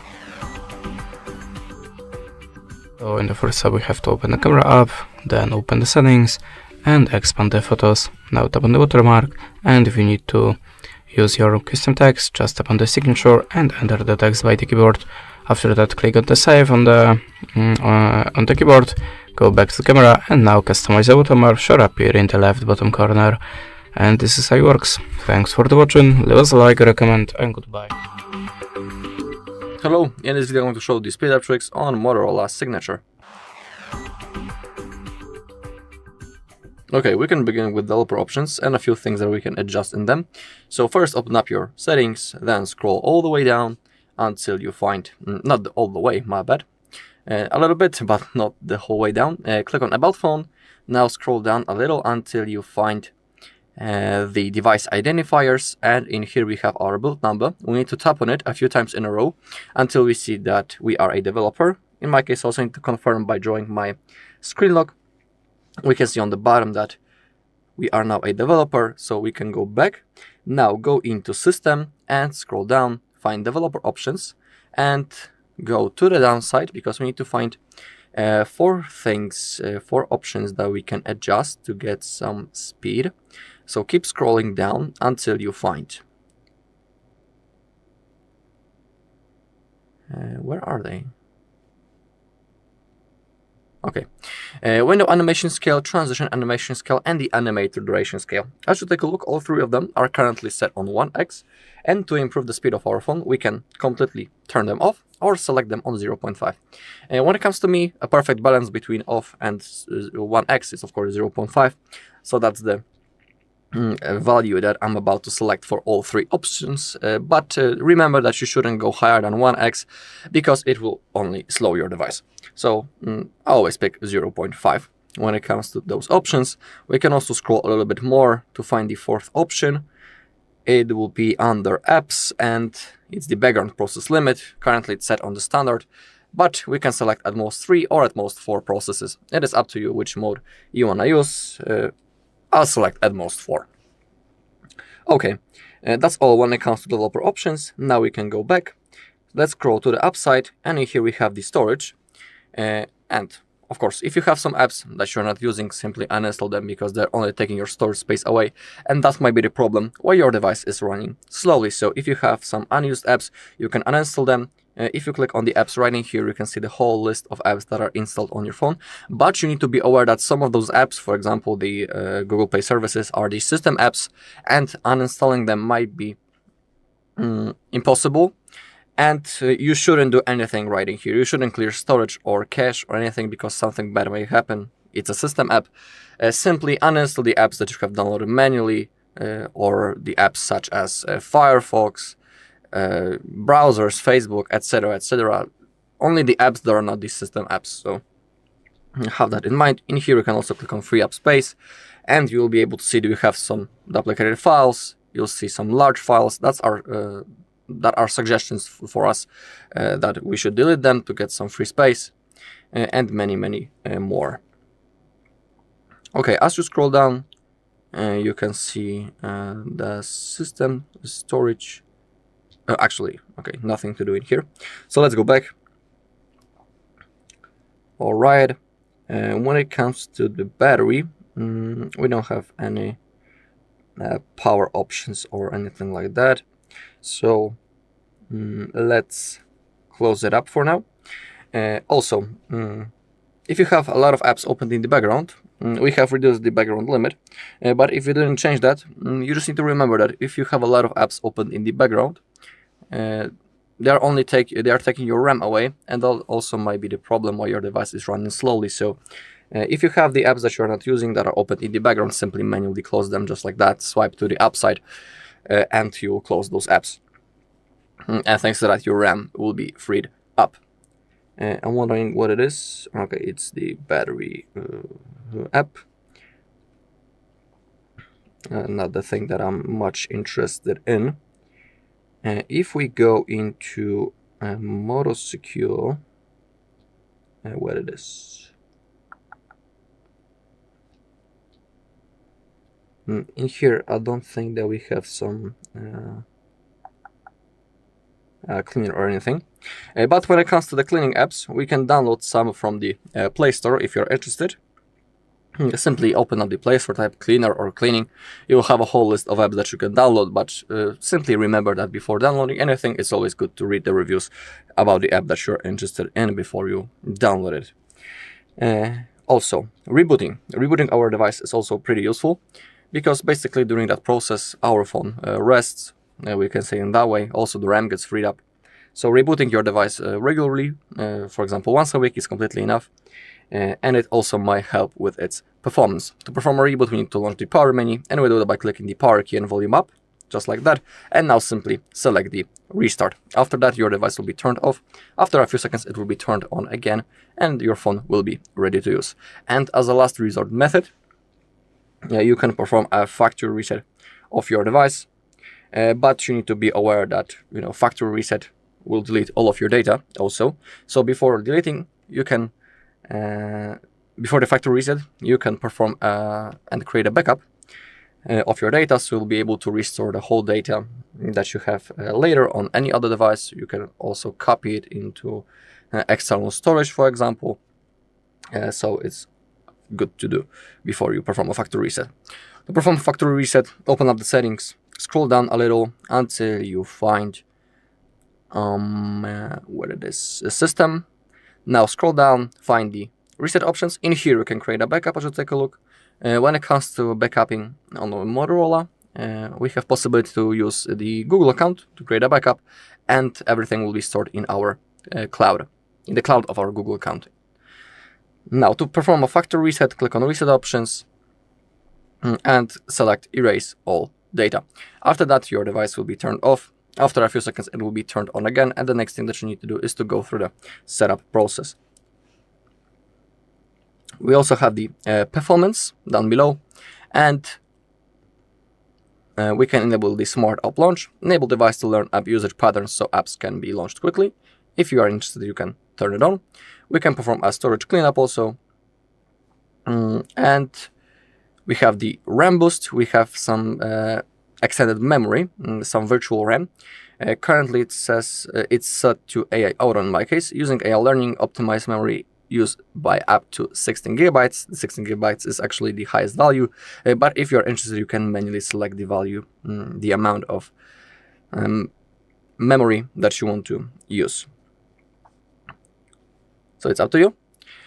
And also, it's good to have the latest version of the software. Sometimes the device might be lagging because it's not using the latest software. To check which software do you have, go back into the settings and click on System Updates right in here, and you'll be able to check are you using the latest version. In my case, I have the latest. If you have the possibility to update, simply download, simply install the update to have the latest version. In my case, I can click on Got It because I'm using the latest software. You can also manually click on Check for Updates just to make sure. Alright, and that's all in this video. Thank you all for watching. If you found this video helpful, please leave a like, comment, and subscribe. Hello! In today's video I'm going to show you how you can easily fix the Google consent is not available for this account during the setup on your Motorola Signature. So, the most important thing is that you need to remember that this thing is on all the devices. So, to do so, to fix this issue, go back till you see Wi-Fi. Here, as I can see, we have our Wi-Fi. And wait a moment, more accept. You should see Wi-Fi information somewhere here. I think that I skipped that. Wait a moment. Go back here. As you can see, now we have Wi-Fi. Tap your Wi-Fi network. Wait a moment. Or tap a different one. Here we can't actually forget. So tap a different one. Put wrong password to this device. Connect. Go back. And now here again. Start. Skip. Now as I can see, we have saved. Unfortunately, we have here connected, so we need to move quickly. As I can see, we need to do the same. Some other Wi-Fi network, bad password, connect, or maybe not to this network. Wait a moment. Here to this network. Connect. Okay, now I don't know. It's blocking me for doing so. So let me go back. Now start. Skip. Here skip again. Set offline. Set offline, continue, and now we have overcome these Google things. Now we can set our unlock pin for our device, re-enter our pin, and now actually we're done.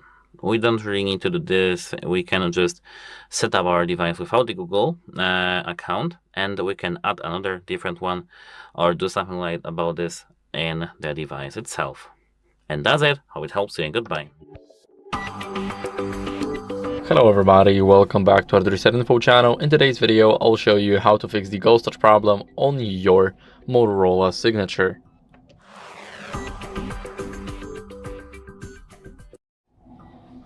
So first, what you guys want to do is remove the screen protector or a case, and let me explain why.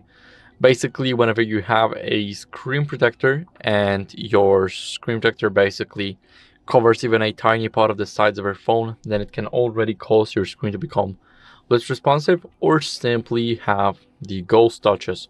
So what are ghost touches exactly? Whenever you don't do anything on your phone, so you're not doing anything, and then something just clicks. So for an example, Instagram or Copilot, anything. It could be right here. It also could be right here, or simply anywhere on the screen. So that's how a ghost touch works in short. Now, if it's covering even a tiny part of the side, your screen protector, then it can be the reason of the ghost touch because it's not applied properly. Now, for the case, if your case is covering even a tiny part of the screen, this one won't, because as you guys can see, it's designed by Motorola. So we definitely can stop including the case in it. But when you do not have the original one, but you're using a third-party case, and make sure that you're not covering the even a tiny part of the screen, because of course it can also go and do some ghost touches. Now, what you guys want to do next is clean your screen to remove any debris or moisture. It also might be the issue for the ghost touches. So I have a microfiber cloth right here, and here what are we going to do is we're going to swipe it a couple of times.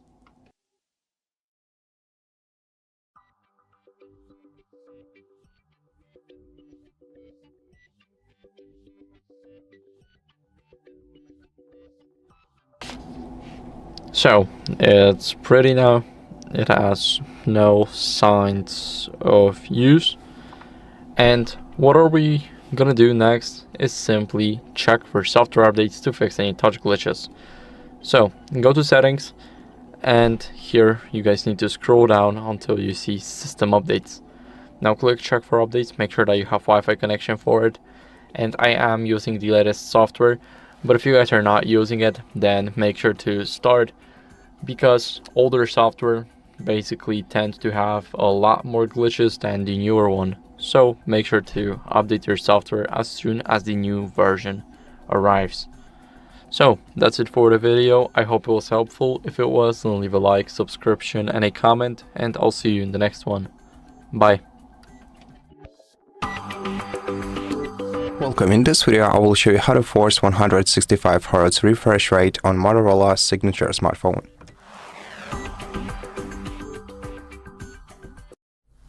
First, we're gonna have to open settings on our device.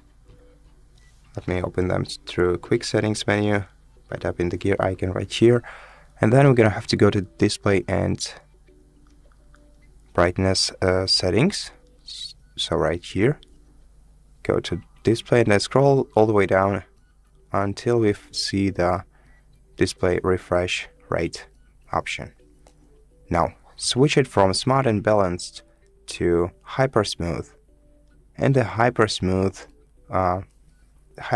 mode will ensure you the smoothest and clearest experience by increasing the refresh rate of the screen to the maximum value. To make sure that the changes are applied, you can also restart the phone by short pressing power button and volume up keys at the same time and selecting restart. And that's it. Thank you for watching this video. If you liked it, please consider subscribing to our channel, leave us a like in the comment below, and I'll see you in the next one. Hello guys, in today's video I'm going to show you the best top 10 features you need to know about your Motorola Signature. So, the first one, go to the settings, scroll down to display, here, and now scroll down, tap here, display refresh rate. If you have your hypersmooth selected, you'll be here having, when playing a game time over the setting, allowing for 165 Hz display refresh rate. Refresh rate is capped at 60 Hz in battery saver mode. Doesn't matter. Here, as I can see, if you have selected this option, you will have 120 Hz normally and 165 Hz while playing a game. I think that is a big deal. Apart from that, the second thing that is worth mentioning, go to normal settings and now scroll down to the gestures section. In the gestures, here as I can see, we have sidebar, tap it. Multitask by opening your favorite apps in freeform or full screen windows. Make sure that here your sidebar is enabled. If it is enabled, here you have the sidebar, tap it, and now as you can see, photos. Photos are here. Facebook is here. Here, as I can see, WhatsApp is here, and we have multiple applications at once.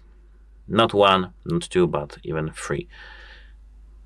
I don't really think that it's super optimized to have it more, but 3 applications works fine.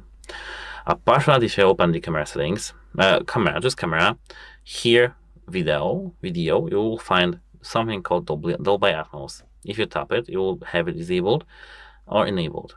So enable Dolby Atmos, and as you can see here, you have 8K Dolby Vision video, 8K 30 or even 60 FPS. That's something that I don't really understand how is possible on phones still, but we have here Dolby Atmos Vision video with the 66K 50 or 8K 30. Apart from that, here in this phone, we have something more interesting. Settings, here scroll down again to the gestures, and now scroll down again to the 3-finger screenshot. If you tap your 3-finger screenshot, you can enable it. So have it enabled, and now here to capture a screenshot, touch and hold anywhere on the screen for 3 of your fingertips, switch slightly apart.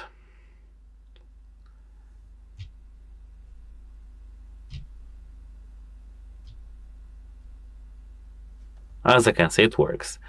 Apart from that, still in the gestures, so we need to stay in the gestures. Wait a moment, I need to somehow get here. Here, still in the gestures, we do have something here called the AI key. Tap it. AI key. While we press this key, we can either enable Moto AI or double press it. Here, as I can see, we have Moto AI.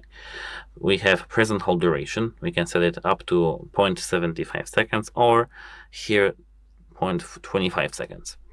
If you want double press, you can catch me up, pay attention, or no action. Let me tap present hold at first. I don't have the Moto account, but here, as I can see, you can turn this on. Now go back here, but let's stay in the gestures still. While on the gestures, we do have something called here quick launch. Tap quick launch. As I can see, double tap the top third of the back of your phone to trigger custom actions.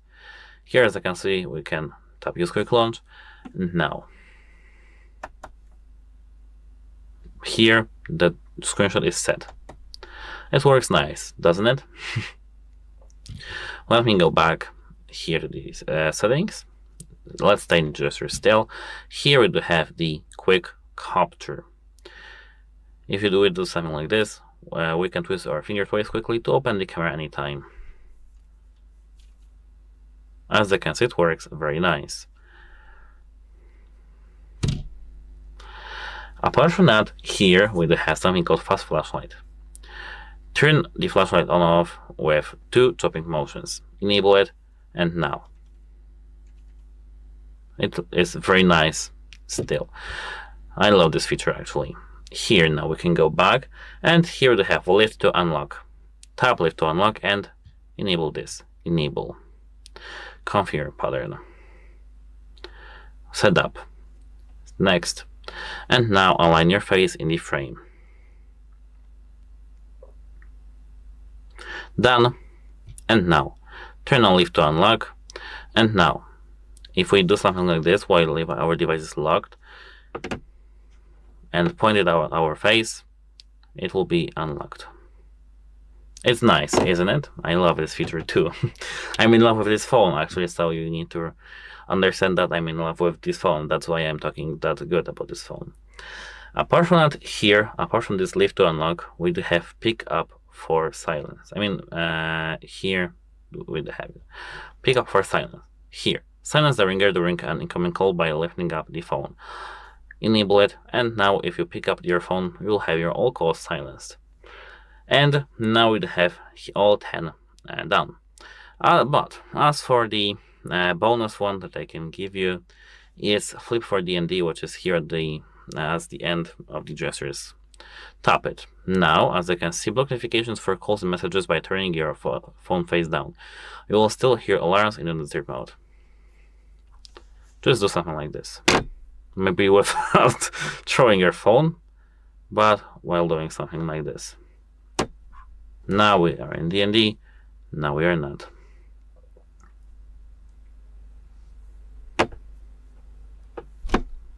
Okay, and actually that's it for this video. If you found it helpful, please consider subscribing to the channel, leave a like on our video. It's very important to us to have your feedback, so leave a comment, like, and subscribe. Goodbye.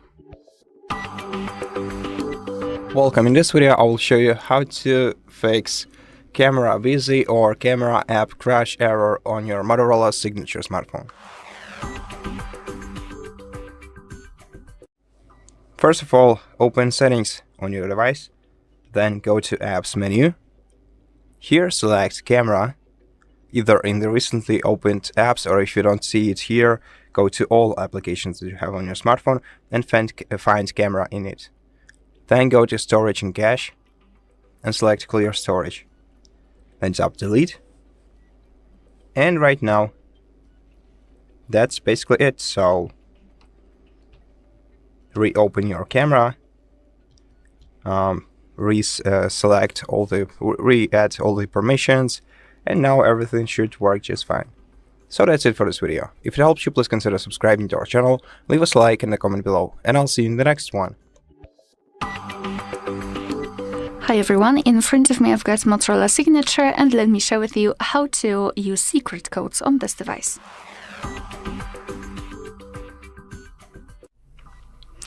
So let's start with opening the dialer, as it is the place where we can enter all of those codes.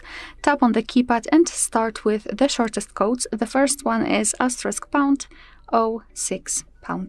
And as you can see, by this code we are provided with both the main numbers and the serial number of this device. So if you need to check the device information quickly, then this code will save you. Another code is *##07#. So as you can see, pretty similar.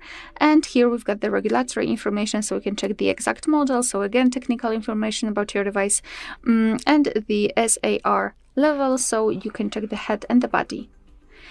Alright, another code which I recommend to use is *##426###. And all of those codes are quite technical. So here you can check the server, host, port, time connected. You can also tap on events, and here we've got some further details. After tapping on the three dots icon here in the right upper corner, you can also show advanced view. Just tap on it and tap on the status, and here you've got much more information. So for example, the heartbeat, last ping, or HB algorithm. Let's go back, and another code is *##225###. And here we are in the calendar information, so we can check the events gathered in one place. We can check some family events, some holidays in your country should also appear right here, or events attached to your mail. And be aware, because here we've got the total amount, the total number of the events, and they are categorized. However, unfortunately, we cannot really enter a specific category to check the events. So here you can only check the overall number of the events and their categorization. Let's go back, and another code which is *##4636###. And here we are in the testing mode, so we can check the debugging information, phone info, usage statistics, or Wi-Fi info. So just tap on the option. Here in the Wi-Fi, for example, we've got the API configuration or the status. So just tap on the option you'd like to check. Here we can refresh the stats, and here we've got, for example, the information like the network state, SSID, or network ID. We can also run ping test right here. Usage statistics, where we've got the list of all apps which are installed on this device. You can change the sorting type by usage time, last time used, or app name, so it's completely up to you, and you can check the information about the apps. Moreover, phone information here, so Here you can check again the email number, but also phone number, a car network, data service, voice service, etc. Obviously, you will be able to check the information if you've got your SIM card inserted. If not, you will have only blank page, just like I have. Here you can also run ping test, for example, and here you've got the results, and after tapping on the 3 dots icon, you can view service dialing numbers or enable data connection. Let's go back. And that was actually the last code I wanted to present in this video. So thank you so much for watching. Please hit the subscribe button and leave the thumbs up. Welcome. In this video, I will show you how to use peak display or sleep display for notifications on your Motorola Signature smartphone. First of all, let's unlock the phone and let's go to the device's settings. In settings application, we're gonna have to scroll down to home screen and lock screen menu and open it. Then go to lock screen and here select sleep display.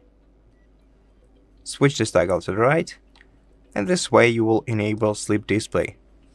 Now to wake it up, you can either tap your display once while your phone is asleep, or you can also just lift your phone. And the last option is moving your phone. So we can instead just move the phone around a little bit and eventually the peak display should appear. Though I cannot see it. Okay, so that's basically how you do it. As you can see in this menu, you can also adjust the sleep display, and one important thing so that you can see notifications and interact with them, switch this toggle to the right. And if you want the sleep display to be constantly displayed on your phone, you just have to enable always on display instead. And this way you won't have to do anything, and always on display mode will be constantly enabled when your phone is asleep, though it will consume much more battery power. And that's how you do it. So thank you so much for watching this video. If you liked it, please consider subscribing to our channel, leave us a like in the comment below, and I'll see you in the next one.